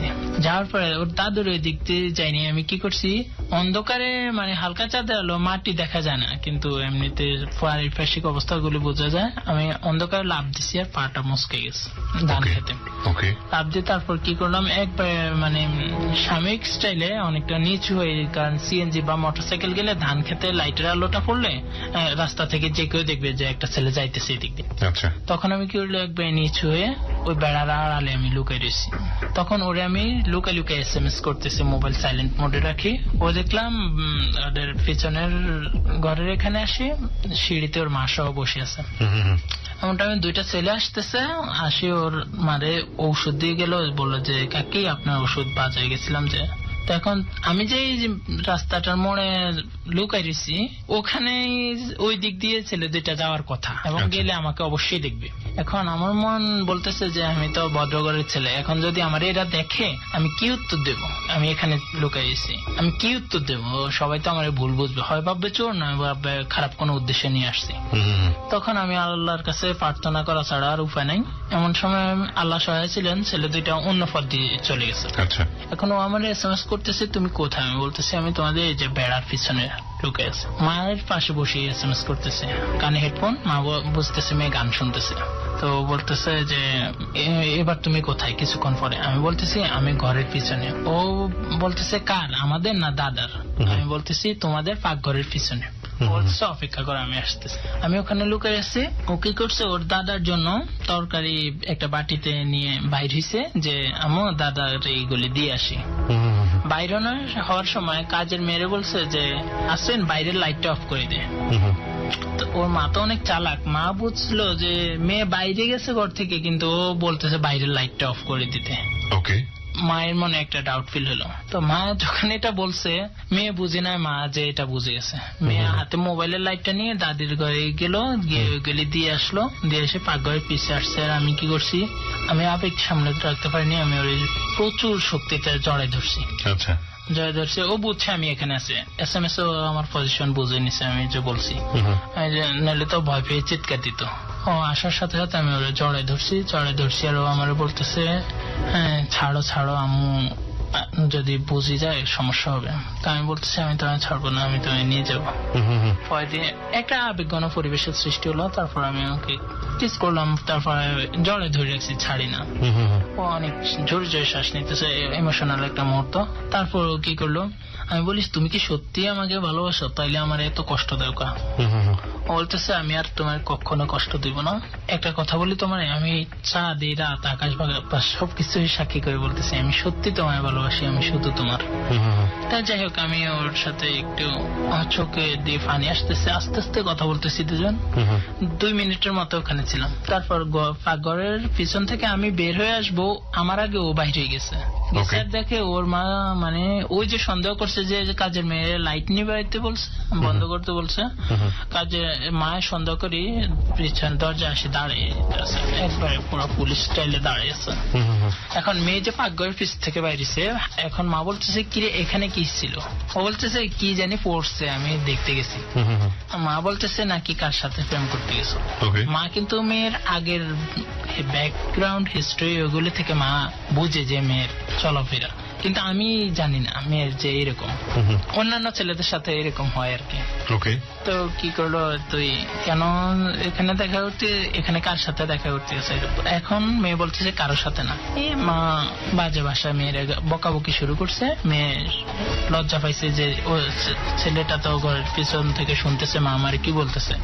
ও লজ্জা ঘরের ভিতরে চলে গেছে, কোনো চক্র করলো না, কোনো কথার উত্তর দিল না। তো মা কি করলো, এখানে দাঁড়াই আছে যে পাকঘরের পিছন থেকে কেউ বাইর হয় কিনা উনি দেখবো, কিন্তু ভয়ের জন্য আগাইতে পারতেছে না অন্ধকারে এখানে, যে আমি যাই দেখবো যে এখানে কে। উনি ওয়েট করতেছে মসজিদ থেকে নামাজ পড়ি, পিছনের রাস্তা দিয়ে যদি কেউ আসে তারা বলবো যে লাইট মারি একটু দেখতে। আমি এদিক দিয়ে জানি না, তো উনি আমি মেয়েও যাইতেছে, আমি ওই দিক দিয়ে যাওয়ার সময় আমি অন্ধকার থেকে দেখি ফেলছি ওনারে। আমি আবার পিছনে ব্যাক চলে আসছি, পাকঘরের পিছনে দাঁড়িয়েছি এবং অন্ধকার থেকে দেখতেছি উনি যে অবজার্ভ করতেছে এই অ্যাঙ্গেলটা। আমি বাইরে হলে মাস্টনি দেখবি। তো আমার প্ল্যান বি ছিল যে উনি যদি কোনো ছেলেরা আসে দিক দিয়ে, উনি যদি বলে দেখতে, আমি বেড়ার উপর দিয়ে লাফ দিয়ে ধান খেত দিয়ে চলে যাবো, তখন আর আমি দেখবো না। তারপর কি করলো, ভাগ্য ভালো কেউ আসলো না। মা কি করলো, দরজা আটকায় ঘরে চলে গেল। মেয়েরা বলতেছে ছুড়লে আগুন দিদি মুখ বই সব পড়ে ফেলবো, পড়ালেখার দরকার নেই, তুই মেয়ে খারাপ, এটা। আমি চলে আসছি। পরের দিন ওরে সান্ত্বনা দিলাম আমার জন্য তোমার মায়ের বকা শুনছ, বলে না এগুলি কিছুই না, আমি আরো বেশি বকা শুনি। পরের দিন যাই হোক আমার ওর প্রতি গভীরতাটা বাড়তে লাগলো। তারপর এক পর্যায়ে ওই যে বললাম যে আমাদের সম্পর্কটা এক পর্যায়ে ভাঙার অবস্থায় চলে গেল। ওর মা কি করলো, আমাদের এক প্রভাবশালী মোটামুটি ক্ষমতাসীন দলের নেতা, আমার এক কাকা দুঃসম্পর্কের, ওর কাছে বিচার দিল যে ভাই আমার মেয়ের ছেলেটা ডিস্টার্ব করে। তখন আমি চিন্তা করলাম ডিস্টার্ব করা আর ভালোবাসা তো আলাদা বিষয়, আমাদের মধ্যে তো রিলেশন, উনি জোর করে এটা ভাঙিয়ে দেওয়ার চেষ্টা করতেছে। এখন আমার কনফিডেন্স ছিল যে নিয়া বলবে না রিমন আমাকে ডিস্টার্ব করে না, আমাদের মধ্যে সম্পর্ক, এটা আমার জোর কনফিডেন্স ছিল। কিন্তু মেয়েটাও নাকি আসে ওই যে কাকার কাছে আসে বলে গেছে যে হ্যাঁ রিমন আমাকে ডিস্টার্ব করে। তো তখন কি হলো, স্যারও আমার কাছে একই কথা বললো যে তোর নামে নিয়ে বিচার দিচ্ছে। আচ্ছা, তখন মনে খুব কষ্ট পেলাম। এরপর ওর আমি বিশ্বাস হইতেছে না, ওর জেঠির বাড়িতে গেলাম, যাই অনেক কষ্ট বুঝালাম যে আন্টি ওর জেঠির বাড়ির রাস্তা পাশেই, যাই বললাম সবকিছু খুলে বললাম আমাদের সম্পর্কে। তারপর বলে বাবা তুমি তো ভুল জায়গায় পা দিছ, ও তোমারে বুঝাইছে ও তোমারে অনেক ভালোবাসে, কিন্তু ওর অলরেডি এখন পর্যন্ত 8-10টা প্রেম শেষ। আচ্ছা, ক্লাস 9-এ পড়ে তখন। এবং ওর মধ্যে যে হয়তো বলবেন যে ক্লাস 9-এর মেয়ে প্রেম ভালোবাসার অত গুরুত্ব কি বুঝে, ওর মধ্যে এগুলোই প্রচুর, এই ধরনের অভিজ্ঞতা ওর মধ্যে প্রচুর হয়ে গেছে। 8-9টা করতে করতে কিভাবে ছেলেদেরকে কন্ট্রোল করতে হয়, কিভাবে কারে ম্যানেজ করতে হয়। তখন আমি কি করলাম, বললাম যে আমি নিজের কানে ওর কাছ থেকে শুনতে চাই আর ওর একবার দেখতে চাই। ওর সাথে তো আমার সব যোগাযোগ বন্ধ করে দিছে ওর আম্মা, যে কাকে আপনি যদি একটু আমার হেল্প করতেন, নিহারে যদি একটু ডাকে আনতেন। বলে বাবা আমি আনলে ওর আম্মু আমার সাথে অনেক ঝগড়া করবো আর জানাজানি হলে সমস্যা, যে তোমার কথা আমি ওরে আনছি। আমি বললাম আপনি একটু মিথ্যা কথা বলে আনেন ওরা, যে যেটা তোরে ডাকতেছি এটা বলে আপনার বাচ্চার যদি খবর দেন। ঠিকই মহিলা আমার কথাটা শুনলো, অনেক খবর দিল, আসলো, নিয়ে আসছে। আর আমি ঘরের ভিতর থেকে ওর দরজা আটকাই দিছি। পথ আগলে আমি বলতেছি যে নিয়ে এইসব আমি কি শুনি, এগুলি কি সত্যি? ও বলে কি? তখন আমি বলতেছি যে আমি কি সত্যি তোমাকে ডিস্টার্ব করি এরকম কিছু? তোমার আম্মা বলছে তোমরা নাকি আইনের আশ্রয় নিবা, আমি যদি ফার্দার তোমায় ডিস্টার্ব করি, আমি কি তোমায় কখনোই ডিস্টার্ব করছি? ও বলতেছে হ্যাঁ আমার মায়ের কথাই ঠিক, আইনের আশ্রয় নিবে। তো আমি বলতেছি এটা কি তোমার মনের কথা? ও বলতেছে হ্যাঁ এটা আমার মনের কথা। আমি বলি একদিন আমার আন্টি আমার বলছিল যে মেয়েরা হচ্ছে পানির মতো, এরা যে ধরনের পাত্রে রাখে ওই ধরনের পাত্রে আকার ধারণ করে। তো আমি বলি আমার আন্টির কথাটাই কি ঠিক? ও বলে হ্যাঁ তোমার আন্টির কথাটাই ঠিক, আমি এরকমই। আমার অনেক কষ্ট লাগলো। এরপর থেকে মানে ইচ্ছা হইতেছে যে ওরে মারি ফেলবো, নিজে মরে যাবো। তখন আমাদের পাশের জেলা লক্ষ্মীপুরের রামগঞ্জ অনেক কুখ্যাত মানে অস্ত্রবাজির জন্য, তখন ওখানের একটা ছেলের সাথে কথা হয়। ওই ছেলেটা আমার বলে যে একটা রিভলভার একদিনের জন্য ভাড়া দেয় 3000 টাকা। তখন আমি বলতেছি যদি আমি এরকম কিছু করি, পুলিশ যদি এটা চেঞ্জ করে তাহলে রিভলভারের দাম তো অনেক টাকা হতে পারে, তো আমার ক্ষতি করবো না, যারা এটা ভাড়া দিব ক্ষতি করবো না বলতে কি আমাকে তো পাবে না, কারণ আমি ওরে মারি আমি নিজে মারা যাবো। ও আমার সাথে বেইমানি করছে। তখন ও বলে না এটা তুমি এইসব ব্যাপার স্যাপার বুঝবে না, অস্ত্র পুলিশ চেঞ্জ করার সাথে সাথে ওই অস্ত্র মালিকের কাছে চলে যাবে, পুলিশ থানার গোডাউন থেকে একটা অস্ত্র দেখাই দিবে। তখন আমি জানি না কতটুকু এর সাথে বাস্তবতার মিল আছে। তখন আমি প্ল্যান সাজাইতে থাকি যে আমি কি করব। তো একদিন আমিনার সাথে দেখা হলো, অনেক কান্নাকাটি করলাম। আমিনার সাথে বলছি যে আমি প্ল্যান করে ফেলছি, এরকম করে ফেলবো, কারো কথা শুনি না। অন্য যার সাথে শেয়ার করছি কথাটা ওরা আমার বলছে, ওদের কথা আমি শুনি না। কিন্তু আমিনা আমার বলছে যে তখন আমার বয়স 23, আমিনা আমার বলছে যে 23 বছর যে মা বাবা তোমার এত বড় করছে যে তাদেরকে নিরাশ করে তাদের সাথে বেইমানি করে 3 মাসের রিলেশন একটা মেয়ের জন্য নিজের জীবন ধ্বংস করে দিবে, এটা হয় না। কথাটার সাথে সাথে আমার মাথায় ঢুকে গেছে। আমি আমিনার সাথে বিকালে কথা বলছি, আমার প্ল্যান আমি সন্ধ্যার মধ্যে ওই ছেলেটা আমার এরকম জিনিস সংগ্রহ করে দিব বলছে, যদি ও সন্ধ্যার মধ্যে না আনে তাহলে আমি চপার নিয়ে যাব। ধান ক্ষেত পার হয়ে অন্ধকারের সময় চপার মানে হচ্ছে কোন একটা দা, হ্যাঁ ছুরি নিয়ে যাব। ও যখন বাড়ির উঠানে আসবে আমি ওরে শেষ করে আমি নিজের সাথে সাথে শেষ হয়ে যাবো। তা আমিনার কথাটা আমার সাথে সাথে মাথায় ঢুকে গেল যে সত্যি তো বলছে, আমার মা বাবার জন্য আমি কি রাখি গেলাম, তাহলে আমি ওনাদের বড় সন্তান।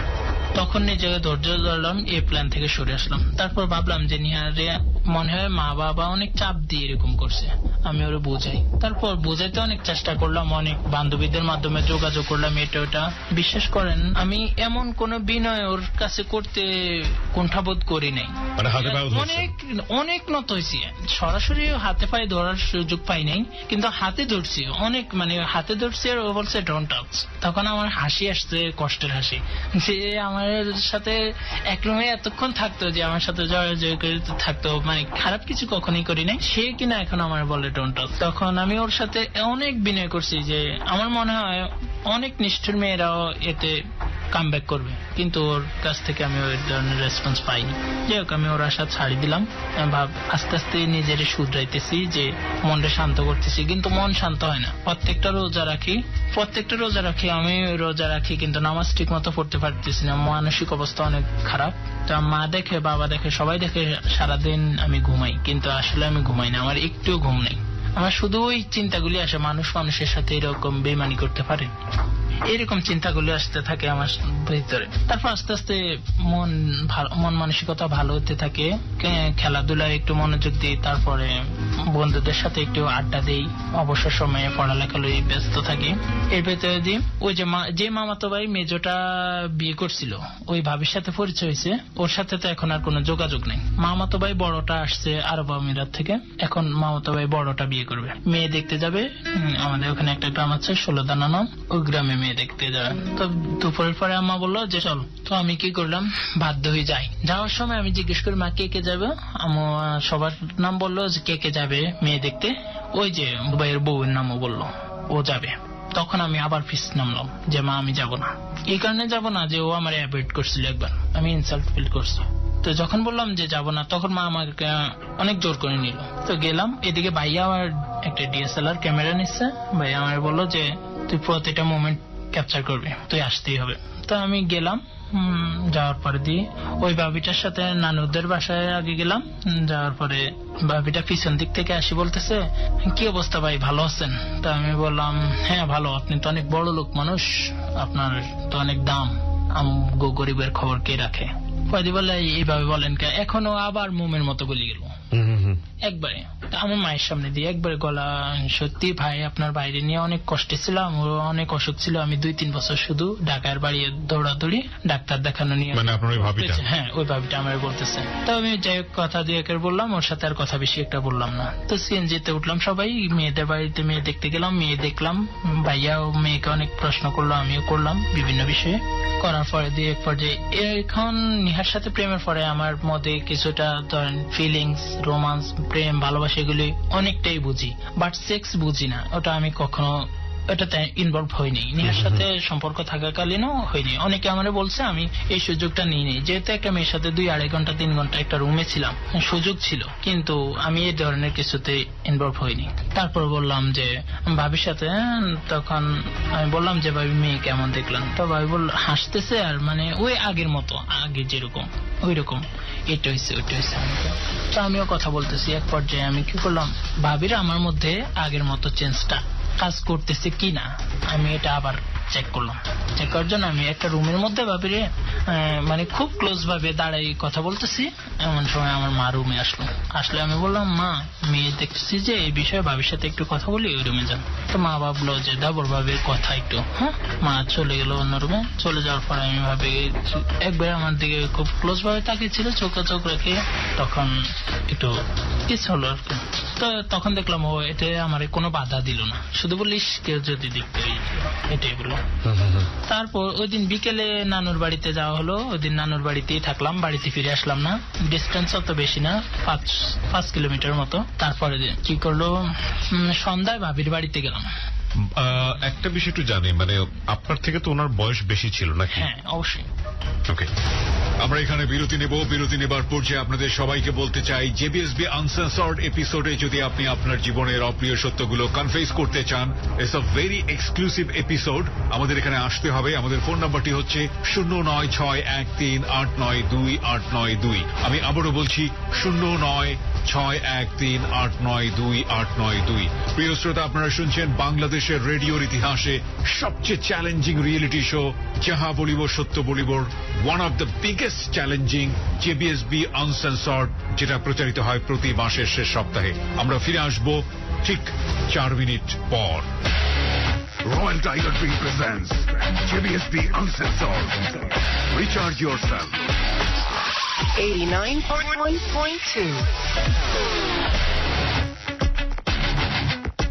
রয়্যাল টাইগার জয় করেছে বিশ্ববাজার।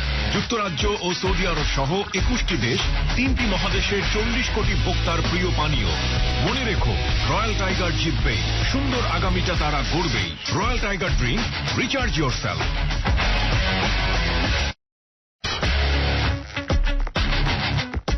রয়্যাল টাইগার জয় করেছে বিশ্ববাজার। যুক্তরাজ্য ও সৌদি আরব সহ 21টি দেশ, 3টি মহাদেশের 40 কোটি ভোক্তার প্রিয় পানীয়। মনে রেখো, রয়্যাল টাইগার জিতবে, সুন্দর আগামীটা তারা গড়বেই। Royal Tiger drink, recharge yourself. You're listening to ABC Radio 89.2 FM. Royal Tiger Drink presents JBSB Uncensored. Recharge yourself. 4 minute পর প্রিয় শ্রোতা, আরো একবার স্বাগত। শুনছেন এবিসি রেডিও এফএম 89.2। আমি আরজি কিবরিয়া রয়েছে আপনার সঙ্গে, এবং আজকে এখানে কনফেস করছে রিমন। আমি কথা না বাড়িয়ে রিমনের কাছে আবারও ফিরছি। আমাদের জেবিএসবি আনসেন্সর্ড পেজের ঠিকানা হচ্ছে www.facebook.com/JBSB Uncensored, which is JBSB UNCENSORED। Like দিয়ে দেবেন ওই পেজটিতে, তাহলেই আপনি কানেক্টেড হয়ে যাবেন। রিমন, তারপর? হ্যাঁ, বয়স শুধু বেশি ছিল নাকি? একটা বয়স বেশি ছিল না, শুধু ওর 3টা বাচ্চা, এবং ওর বয়স অ্যাবাউট আমার থেকে 10 বছরের মতো। 10 বছরের বড় ছিল।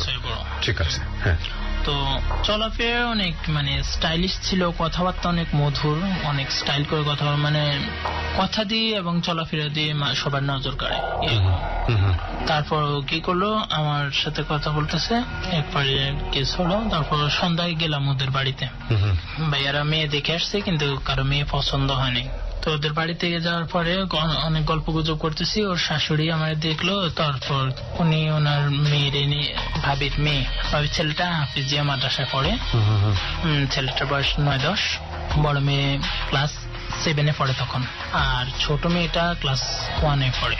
আচ্ছা, ছেলেটা মেজো, ছেলেটা 10 বছর বয়স, ও হাফিজিয়া মাদ্রাসায় পড়ে। ওকে। যাই হোক, তারপর বাবির বাসায় এখন 2টা মেয়ে, শাশুড়ি আর আমি। ওর হাজবেন্ড আছে ব্যবসা বাণিজ্যের টেনশনে একটু দৌড়াদৌড়িতে আছে, তখনও ব্যবসাটা বসে নাই ঠিক মতো।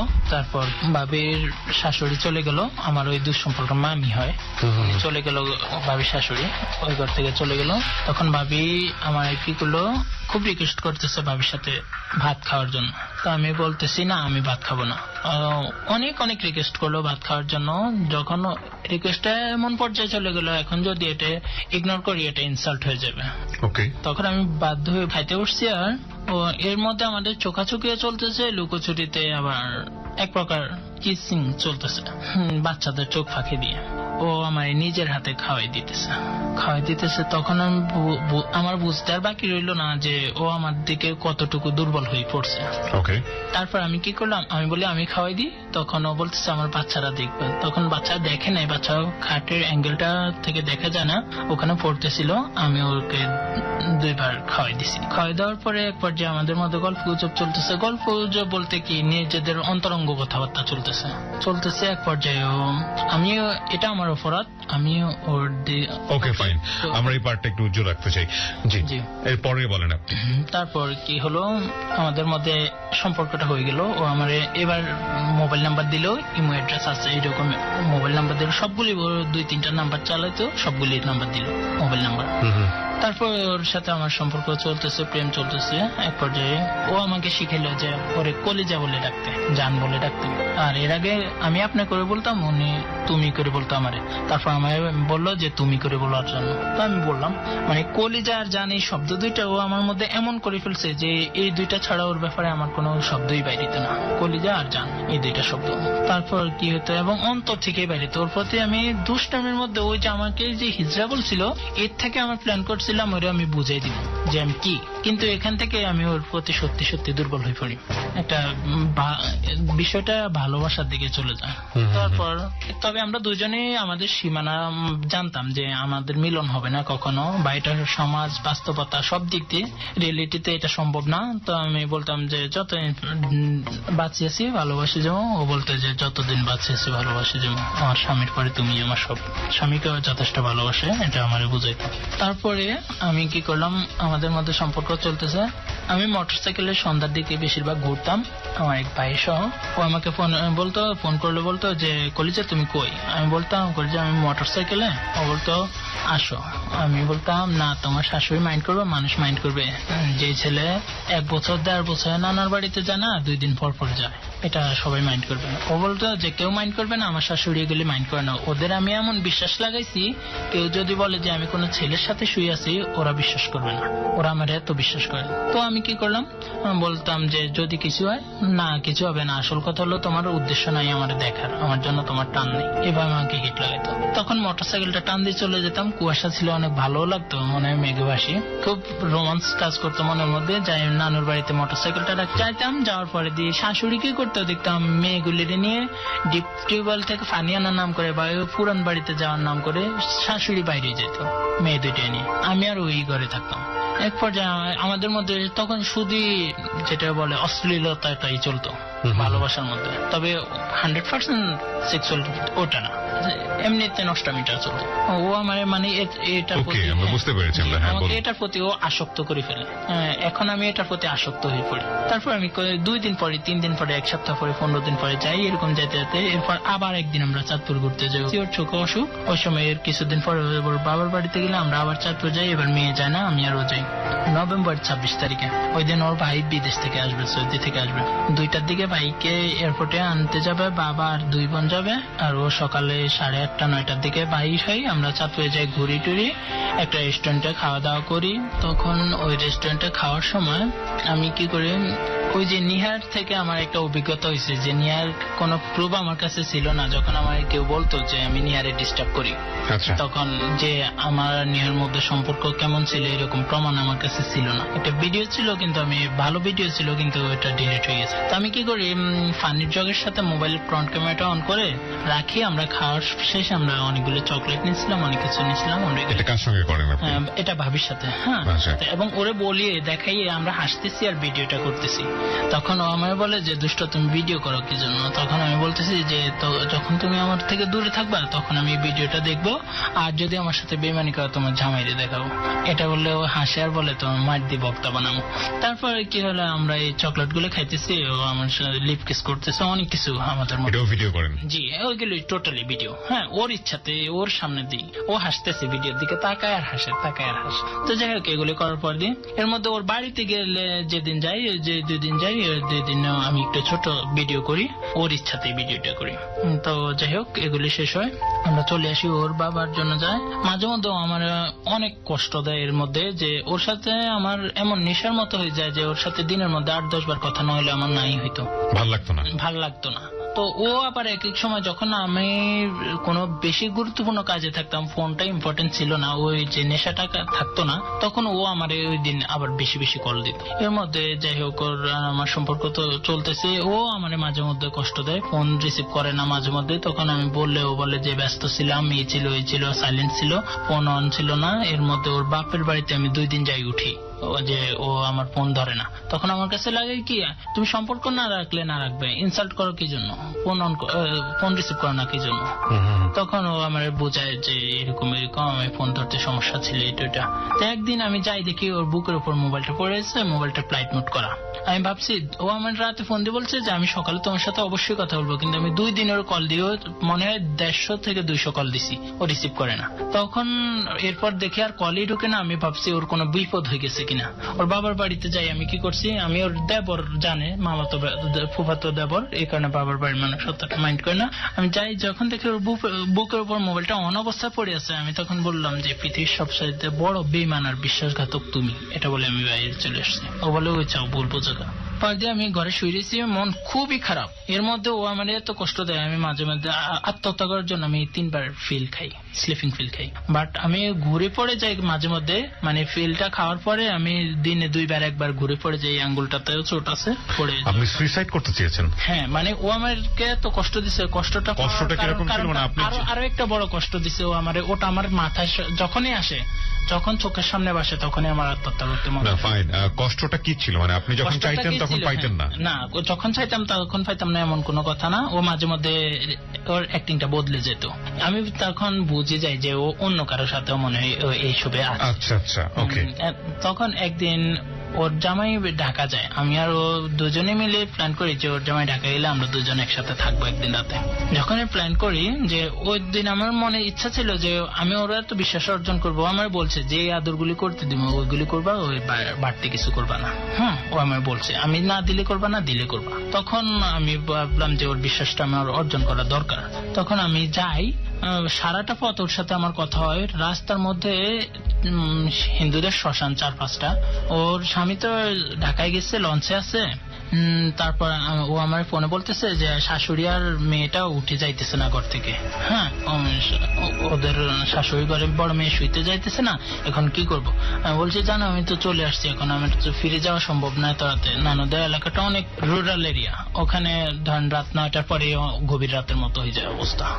তো আমি কি করলাম, অনেকগুলি শ্মশান, এই জন্য আমি কি করছি, এগুলি আপনাদের ডর অনুষ্ঠানটা আমি বেশি শুনি, এগুলি আমার মনে পড়ে। তখন আমি গিয়ে আয়াতুল করছি, মোবাইলে চালাই দিই, শুধু পায়চারি করতে থাকি আর ওর সাথে মোবাইলে কথা বলতে থাকি। ও আমার যখন ওর শাশুড়ি উঠে গেছে কিন্তু মেয়ে উঠে যায়নি, ও বলতেছে। তারপর আমি কি করি, 11:15 বাজে আমি হাঁটি আসি ওর বাড়িতে ঢুকবো, এমনটা আমি দেখি ওর দেবর আর একটা চাস্তো দেবর ওখানে দাঁড়ানো। তখন আমি বললে জেঠিমন তুমি এখানে? আমি বলি ফুফুর বাড়িতে গেছিলাম ভাই, আমি এখন বাড়িতে যাই। না, নানার দেশ থেকে এত তাড়াতাড়ি এত রাতে যাওয়া অমঙ্গল, এবার যাবে না। এবার চলো ভাই এদের সাথে চলো, ওরা আপন দেবর, ম্যারিড, ওরও 2টা বাচ্চা আছে, প্রাইমারি স্কুল মাস্টারি করে। পরে দিয়ে বললো যে যাওয়া উচিত না। তো আমি কি করলাম, জোর করি, আমার তো ইচ্ছা ওর ভাবির কাছে এখানে যাব। তো সুযোগ বুঝে, আমি তো জানতাম না ওরা 2জন বাড়ির সামনে দাঁড়ানো, রাস্তার সাথেই বাড়ি, তো দাঁড়ানো। তো ওরা 2জন কি করলো, আমার অনেক টানাটানি করলো 2জনের বাড়িতে যাওয়ার জন্য। একজন হলো পুরান বাড়িতে, আমার নানুর বাড়ির, সেলিম নাম ওই ছেলেটার, তো দুইজনে টানাটানি করছে। সেলিমও আমার অনেক আদর করতো ছোট ভাই হিসেবে। তারপর আমি ওদের সাথে কারোর সাথেই গেলাম না। তো সেলিম ওই যে ওর দেবরকে বললো যে ভাই ঠিক আছে আমি রিমনকে এগিয়ে দিয়ে আসি, আর আমি বাড়িতে যাই, খাওয়া দাওয়া করে ঘুমাই যাইতেছি, সকালে কথা হবে। তো বলে আচ্ছা ঠিক আছে, আমারে আগে দিছে। আর সেলিম যখন নানুদের পুরান বাড়িতে ঢুকে এলো রাস্তার অপোজিট পাশে উত্তর দিকে, বাড়িতে ঢুকে যাওয়ার পর দিয়ে আমি কি করলাম, ফিরে আসতেছি আবার ওর সাথে। এর মধ্যে ফোনে কথা হয়েছে, ওদেরকে দেখা মাত্র ফোন কাটিয়ে দিছি। ফোন দিছি, কলেজের মোবাইল দেখি অফ। ওর মোবাইল অফ কেন? বাড়িতে তো কারেন্ট আছে, মোবাইলের তো চার্জ না থাকার কথা না, এখন লোডশেডিং চলতেছে না। তো আমি ভাবলাম মোবাইল কি অফ হয়ে গেছে নাকি, কোনো ডিস্টার্ব এরকম কিছু। এখন আমি আরেকটা বিকল্প পথ আছে বাগানের ভিতর দিয়ে, পুকুর এবং গড়ের পাড় দিয়ে, আমি ওই দিক দিয়ে চুপি চুপি গেছি। আমি যাওয়ার সময় অনেক কিছু নিছি। শীতকাল, জানুয়ারি মাসের 9 তারিখ রাত্রে, এবার 2017। তো চুপি চুপি গেছি, আর আমি গুনগুন শব্দ শুনতেছি। শব্দ শোনার পরে আমি এক পর্যায়ে কি করলাম, যখন আমি শব্দ শুনতেছি এখন আমার মধ্যে কিউরিসিটি জাগতেছে যে আমার কলেজে তো আমারে ডাকিয়ে আনছে, এখন ওর মোবাইল হচ্ছে অফ, ও মোবাইলে কারোর সাথে কথা বলার কথা না, বাচ্চারা ঘুমাই গেছে, শাশুড়ির ঘরে চলে গেছে, কারোর সাথে কথা বলে। প্রিয় শ্রোতা, এখানে একটা কথা বলি, ও যেভাবে জিনিসগুলো বলছে সেগুলো আপনারা আপনাদের জায়গা থেকে অনেকেই নিতে পারবেন না, কারণ ও অ্যাড্রেস করছে যে এইভাবে, আসলে জেসমিনকে যেভাবে সে বলতো সেভাবেই অ্যাড্রেস করছে। ওর জীবনের অপ্রিয় সত্যটা এখানে বলতে এসছে, এই কারণে যে আপনাদের জীবনে এরকম অপ্রিয় সত্যের জন্ম না হোক, কারণ ফিনিশিংটা কিন্তু দুর্ধর্ষ রকমের খারাপ। এবং এই ধরনের যে কোনো অবৈধ সম্পর্ক, অনৈতিক সম্পর্ক সমাজে যেভাবে বিশৃঙ্খলা সৃষ্টি করে ব্যক্তি জীবনে, পারিবারিক জীবনে, সেটা শুধুমাত্র ব্যক্তি জীবনের ক্ষেত্রে হয় না, পুরো পরিবারটাকেই ধ্বংস করে দেয়। এটা যেমনি ভাবে অসম্মানের, তেমনি ভাবে অধর্মীয়, এবং একই সাথে এগুলো কোনো ধরনের সুস্থ জীবন যাপনের জন্য কি বলা যেতে পারে, পজিটিভ না। এবং এই ধরনের সম্পর্কের প্রতি এক ধরনের তীব্র আকর্ষণ হয়তো জীবনের কোনো সিচুয়েশনে পরে কারো কারো হলেও হতে পারে, কিন্তু মনে রাখতে হবে যে এটা এক ধরনের বিষটোপ মাত্র, এবং এই বিষটোপটা যেই গিলবে সেই নির্ঘাত অশান্তি এবং জীবন দশায়, যেটাকে বলে একেবারে দোজখ, সেখানেই নিজেকে নিয়ে যাবে, যেটা ওর ক্ষেত্রে হয়েছে। ইনফ্যাক্ট আমরা যাচ্ছি সেই জায়গাটাতে। বলেন তারপর আমি ভাবলাম যে আমার কলেজের তো মোবাইল অফ, তো শাশুড়ি ঘরে, বাচ্চারা ঘুমাই গেছে, ও এখন ঘরে একা, তাহলে কিভাবে ও কার সাথে কথা বলবে? আমি গুনগুন শুনে আমি শুকনা পাতায় আমার পা পড়ছে, আর এমন টাইমে আমি কি করলাম, বেড়াতে একটা ছিদ্র অন্বেষণ করলাম, ছিদ্রটা দিয়ে ঝাপসা দেখা যায়, আমি দেখতে পাইতেছি না ভালো করে। তারপর কি করলাম, ভালো করে আরেকটা ছিদ্র খুঁজে পেলাম, ওই ছিদ্রটা দিয়ে আমি দেখলাম যে ওই যে সেলিম ছেলেটা যে আমারে আগায় দিছে, আর ওর দেবরকে বলছে যে ভাই ঠিক আছে আমি যাই, খাওয়া দাওয়া করে ঘুমাই যাই রিমনকে আগায় দিয়ে। তো ওই ছেলেটা এখানে, আমিও ভাবলাম ও এখানে কি জন্য। তখন আমি দেখলাম ছেলেটা গুনগুন করে ওর পায়ের কাছে কথা বলতেছে, মশারির ভিতরে ওই শুয়ে শুয়ে মোবাইলে গান শুনতেছে। আমি ভাবলাম গান শুনে তার মানে ও মোবাইলটা ফ্লাইট মোড করে ফেলছে ছেলেটা আসার সাথে সাথে। আমার তো ভিতরে অবস্থা খারাপ, কারণ আমি ওর সাথে ওর অবৈধ সম্পর্ক হলেও আমি ওকে মন থেকে ভালোবেসে ফেলছি, যেটা অনৈতিক হলেও। তারপর আমি কি করলাম, আমি তখন ধৈর্য ধরে বলতেছি সিচুয়েশনটা দেখে। এমন সময় শুকনা পাতায় আমার পায়ের ফাড়াটা পড়ছে, আর ও সেলিমকে বলতেছে কেউ আছে, কেউ মনে আছে। তখন আমার মনে পড়ছে ওর শাশুড়ি যখন বাচ্চাদেরকে নিয়ে বাড়ি যেত, আমার সাথে নির্লজ্জতা লিপ্ত হইতো, তখন যদি কোনো শব্দ হইতো বাড়ির পাশে, ও আমাকে এই কথাটা বলতো, আমার মনে পড়ে গেছে। এক পর্যায়ে কি করলো সেলিম, আবার ওরা আগের মতো কথাবার্তা বলতেছে। তো সেলিম মোবাইল টিপতেছে, ও মোবাইলে গান শুনতেছে। ওর যে ছেলেটাকে মাদ্রাসায় দিছে, ওই ছেলেটার গায়ে ফক্স উঠছে, ওই ছেলেটা ওর পাশে শোয়া, উত্তর দিকে একবারে বেড়ার পাশে। ঘরের লাইট গুলি চলতেছে, আমি দেখতেছি লাইটের আলোয় ছিদ্রটা দিয়ে। তখন কি হলো, হঠাৎ দেখি সেলিম গায়ের জ্যাকেটটা খুলে ফেলছে। আমি ভাবছি কি সেলিমের মনে হয় গায়ে গরম লাগে, মনে হয় হঠাৎ ওই জন্য জ্যাকেটটা খুলছে। তখন আমি আরো ধৈর্য ধরি, এদিকে ভিতরে আমার তো সব রক্ত টকবক করতেছে, মনে হয় এখনই ফোন করি। আমাকে বিছানায় রাখি আরেকটা ছেলের বিছানায় নিয়ে শুয়ে দিয়েছে। ফয়দিছে আমি ভাবছি এখন সেলিম মশাই থেকে বাইরেছে। আমি ভাবলাম যে সেলিম মনে জ্যাকেটটা হাতে নিয়ে চলে যাবে, কিন্তু দেখলাম জ্যাকেট ওখানেই আছে। সেলিম ওকে জিজ্ঞেস করতেছে লাইটের সুইচ কোন জায়গায়, ও বলতেছে যে সামনের রুমে। সেলিম যাই সামনের রুমে এনার্জি লাইটটা জ্বালাই দিয়ে এই রুমের টিউব লাইটটা অফ করে দিল এবং সোলার লাইটটা অফ করে দিল। সোলার একটা লাইট জ্বলতেছিল, তো সোলার লাইটটা অফ করার সময় সেলিম সামনের রুমের দিকে তাকাই, ওর দিকে তাকাই, মুস্কি একটা হাসি দিল, দেখলো বড় মেয়েটা ঘুমাই আছে। এটা ওর খুব কনফিডেন্ট হয়েছে, ও সন্তুষ্ট হয়েছে, ওর দিকে তাকে একটা হাসি। হাজবেন্ড কোথায় ছিল? হাজবেন্ড ঢাকায় আসছে এক কাজে। তারপর কি করলো, ও আসি সেলিম আসি ওর দিকে পর্দাটা দিল, এখন হালকা আচ্ছা আলো, সামনে রুমের লাইটটা জ্বলতেছে, এই রুম পুরো অন্ধকার। আমি দেখতেছি যে সেলিম আসি ঢুকে গেছে, আচ্ছা আর কিছু দেখা যায়। আমি যখন দেখছি সেলিম আসি ভিতরে ঢুকে গেছে, ও কোনো বাধা দিল না সেলিম রে যে ভাই আপনি কেন আসছেন এত রাতে বা কিছু, এটা অনৈতিক। আমার সাথেই না ওর সম্পর্ক, সেলিমের সাথে তো নাই। ও সেলিমের নামে আমার কাছে অনেক বাজে বাজে কথা বলছে, সেলিম অন্যান্য বাড়ির মেয়েদের সাথে খারাপ কিছু করছে, এটা ওটা আমার কাছে বলতো। তখন আমি এই দৃশ্য দেখি, আমি যাই পুরো র্যাপ স্টাইলে আমি কি করলাম, দরজা লাথি মারা শুরু করলাম। আমার মাথায় এটা চিন্তা আছে যে সেলিম তো এখন আমার প্রশ্ন করবো তুই কেন এখানে। এই পর্যায়ে 5 মিনিটের ব্রেক, আমরা 5 মিনিট পরে আবারও ফিরে আসবো জেবিএসবি আনসেন্সর্ড এর একেবারে শেষ ভাগে। Stay tuned. Royal Tiger Drink presents JBSB Uncensored. Recharge yourself. It's ABC Radio. On air 24/7. Tune in. ABC Radio. 89.2 FM. Royal Tiger Drink presents JBSB Uncensored. Recharge yourself. শেষ হয়ে গেল আজকের মতো। শেষ এখনো হয়নি, শেষ পার্টি আমরা ফিরেছি। আপনারা শুনছেন JBSB আনসেন্সর্ড on 89.2 FM with me আরজি কিবরিয়া, এবং এখানে কনফেস করছে রিমন। আমরা কথা না বাড়িয়ে তার কাছে আবারও ফিরতে চাই। হ্যাঁ রিমন, তারপর তখন সেলিম, আমি দরজাটা যখন ধাক্কাতেছি, সেলিম তাড়াতাড়ি জ্যাকেট গায়ে দিয়ে সবগুলো লাইট জ্বালাই দিল। জ্বালাই দিয়ে কি করলো, উঠে এসে দরজা খুলছে, আর সেলিম তো আমাকে দেখে মনে আকাশ থেকে পড়ছে, ভাই তুই এখানে। আমি ওকে বলি তুই সর, ওরা আপনি করে বলতাম, তুই সর বলে ওরা সরাই। ভিতরের রুমে যাই দেখি ও আমারই দেখি মানে মুখটা এমন করে রাখছে, হাতে নাতে ধরা পড়ছে যে মুখটা এমন করে রাখছে, তখন চুপ করে দিচ্ছে। তখন আমি ওর মুখে অনেকগুলি থুতু মারি দিলাম, বলছি তুই এত নোংরা, তুই যে পতিতা, এটা আমি আগে জানলে তো তোর সাথে। এই কাজটা আপনি করলেন, তা ওর বাড়িতে তো অনেক লোকজন ছিল, জেগে যাওয়া স্বাভাবিক না?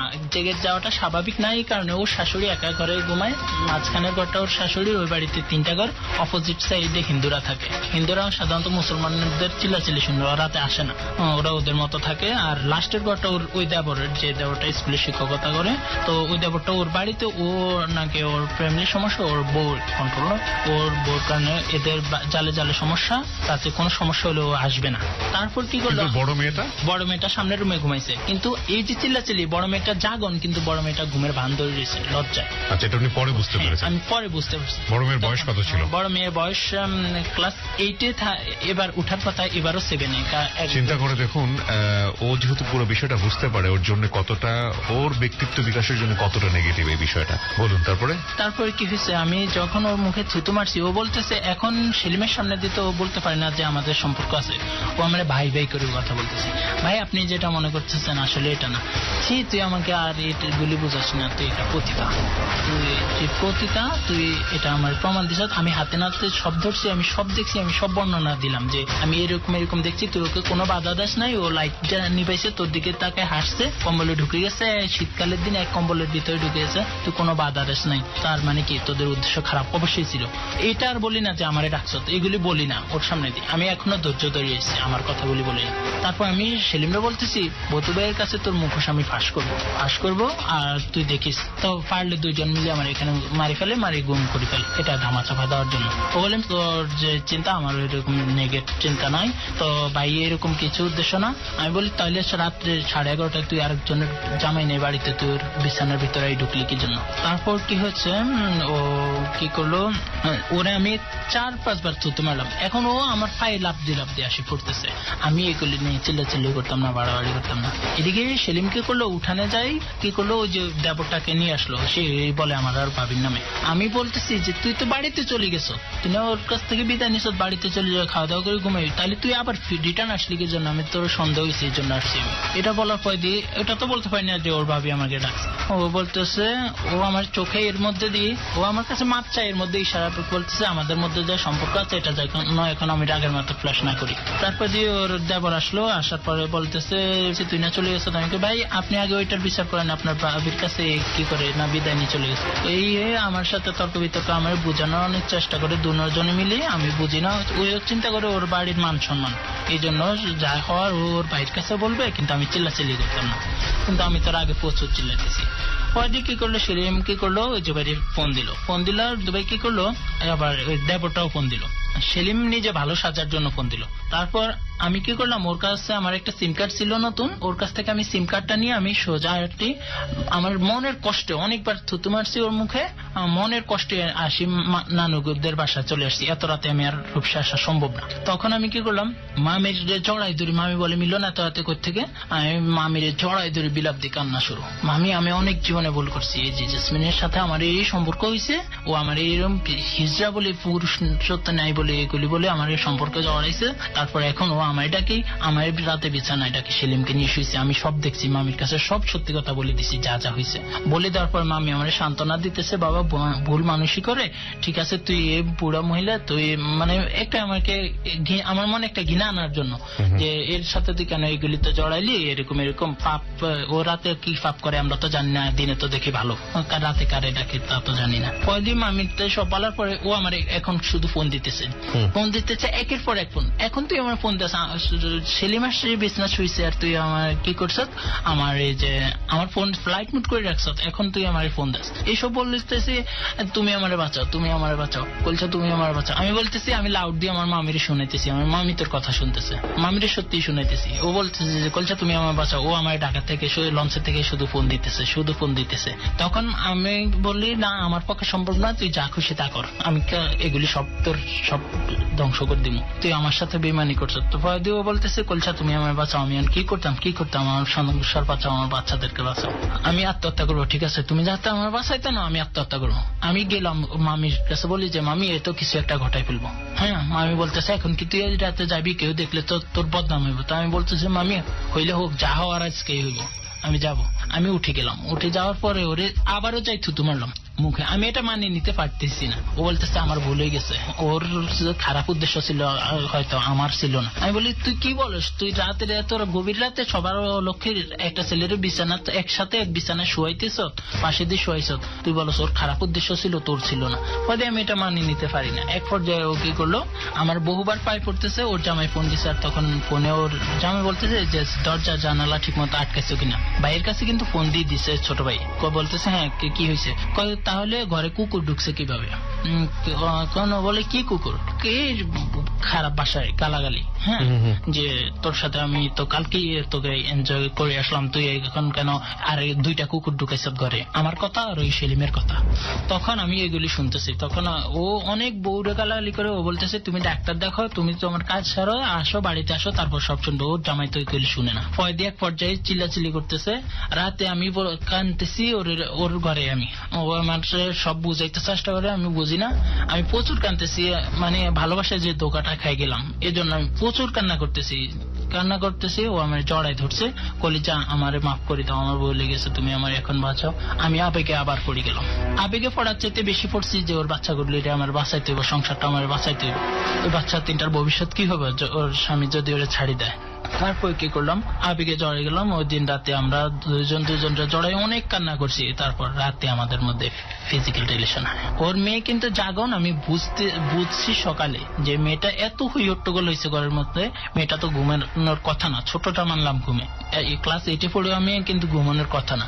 ওই মেয়ে লজ্জায় এইভাবে রয়েছে। তারপর আমরা সামনে দরজায় পার্টিশনটাও লাগাই দিল। তারপর রাতে আমাদের মধ্যে ফিজিক্যাল হলো, তবে সম্পূর্ণটা হয় নাই, আমি মিথ্যা বলবো না, কারণ আমাকে কবরে যাইতে হবে, সম্পূর্ণটা হয় নাই।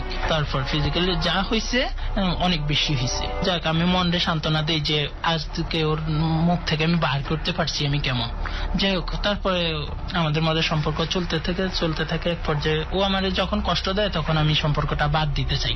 আমি জানি আমার অনেক কষ্ট হবে, বাদ দিতে চাইলেও আমাকে একটা, আমি যে প্রতিষ্ঠানে কাজ করি একটা গার্ডিয়ানরে দিয়ে ও আমার বাজে কথা বলে। তখন আমি বলি যে না, ওর সাথে আমার কিছু নেই, যদি কিছু থাকতো ওরে দিয়ে কি তোমার ফোনে কথা বলাইতাম নি, ওরে দিয়ে ওর হাজবেন্ডের কথা বলাইতাম। ওই গার্ডিয়ানটারে আমার গার্লফ্রেন্ড সাজাই যেন আমার আর ওর সম্পর্ক সন্দেহ না করে। তখন বলতাম যে তুমি আমার সাথে এখন সম্পর্ক ভাঙতে চাও না, কিন্তু এমন সময় ভাঙতে চায় না যখন আমার পরীক্ষার সামনে থাকবো, আমি মানসিকভাবে বিধ্বস্ত হয়ে পড়বো। ও বলছে ঠিক আছে এমন করবো না, কলিজা আমি তোমার কখনো কষ্ট দিব না। কিন্তু যখন ও আমার কষ্টও দিত, প্লাস আমার ওই রাতে যে আমার ডাকিনি সেলিমের সাথে শুইছে, ওই ঘটনাটা আমার চোখের সামনে ভাসতো, তখনই আমি সুইসাইড করতে যেতাম। এবং স্টেপ নিচ্ছিও 3বার ফিল খাইছি আমি, 10-15টা করে ফিল খাইছি, একদিন 17টা ফিল খাইছি। জানি না ভাগ্য কি অন্যায় তো নির্মম, আমি মারা যায়নি। তারপরে কয়েকবার ঘুরে পড়ছি, ও আমার বলে তোমার কি সমস্যা, আমি বলি আমি ফিল খাইছি, তোমার কি সমস্যা, আমার সব সমস্যা তুমি, তুমি আমার সব টেনশন দাও, আমি ওইগুলি ভুলতে পারি না, ওইসব দৃশ্য আমি ভুলতে পারি না, আর তোমার আচরণগুলি আমি ভুলতে পারি না। তারপর এক পর্যায়ে আমাদের সম্পর্ক ভাঙ্গে, ও বলে ওর স্বামী ওর বাচ্চাদের মাথায় হাত রাখাই ওরে কসম করাইছে, ও যদি কারোর সাথে কথা বলে তখন সন্দেহ করে ওরে, ও সম্পর্ক ভাঙতে চায়, ও সম্পর্ক কিছুতেই রাখতে চায় না। তারপর আমি বললাম যে ফাইন, সম্পর্ক রাখতে চাও না, কিন্তু আমি তোমায় বলছি যে আমি চাইছি তখন তুমি চাও আমারে ভাঙতে দাও না সম্পর্ক, তুমি আত্মহত্যা করবা, তুমি মরে যাইবা, আমি ওর সাথে সম্পর্ক আমার অপবাদ দিছ, এখন আমি ভাঙতে চাই না। ও বলে না এখন এই সম্পর্ক রাখা যাবে না। তখন আমি বলি ওকে ফাইন, আমি তোমার জামাইয়ের কাছে সবকিছু ফ্ল্যাশ করবো, আমার কাছে সব প্রমাণ আছে, কল রেকর্ডিং আছে, সবকিছু আছে, আমি তোমার জামাইয়ের কাছে ফ্ল্যাশ করবো। জামাইকে 3 দিন এইটা ওটার উপর দিয়ে বুঝাইছি, কিন্তু জামাই বুঝছে ভুল। ওই যে আমি যে একটা গার্ডিয়ানটা দিয়ে আমার গার্লফ্রেন্ড সাথে কথা বলছি, জামাই বলছে ওর সাথে আমার মনোমালিন্য হয়েছে, এই জন্য আমি এগুলি বলতেছি। বলে ভাই তুমি এগুলি বললো না, এগুলি করে না। আমি বলি কারে কি বুঝাই, আরে ভাই। তারপর দিয়ে একদিন ডাইরেক্ট ওর জামাইরে সব বললাম, ওর কাছ থেকে সিম কার্ড নিয়ে আসলাম। ওইটা আনার আগে দিয়ে আমার এক বন্ধু আমার পরামর্শ দিচ্ছে যে ওরে বলতাম যে একটা ভাষায় আসতো, ওর সাথে আমি আবার ফিজিক্যাল হবো, এটা বলছি। আর ওটা বলছি, আর ও রেকর্ডিং করে ফেলছে, ও ওর জামাইরে এটা শুনেছে। ওর জামাই এটা বিশ্বাস করে যে রিমন আমার বউ দেহের অধিকার চাইছে, রিমন আমার বউকে খারাপ প্রস্তাব দিচ্ছে, আমার বউ রাজি হনে দিয়ে আমার বউর নামে এখন মিথ্যা কথা বলে। আমি ওর দুইটাই মধ্যে ছবি ফাটাইছি, বউরে 2টা থাপ্পড় দিছে, এটা দেখি। তারপর বলছে যেমন আমার মোবাইল থেকে এগুলি চুরি করে নিছে। তো ভিডিওর কথা যখন ওর জামাইয়ের কাছে বলছে, তখন বলছে যে আমি নাকি ওদের মামলার সময় মহিলা এসপি সাজে এটা করছি। এইগুলো নাকি আপনাদের থানা পুলিশ হয়েছিল? না, থানা পুলিশ হয় নাই, আমাকে খারাপ ছেলেদেরকে দিয়ে ভয় দেখাইছে ও। তারপরে দিয়ে আমি ভয়ের কিছু নেই, আমি বলছি যে ভাই আপনাদের বিবেক আছে যে সমস্যাটা কি।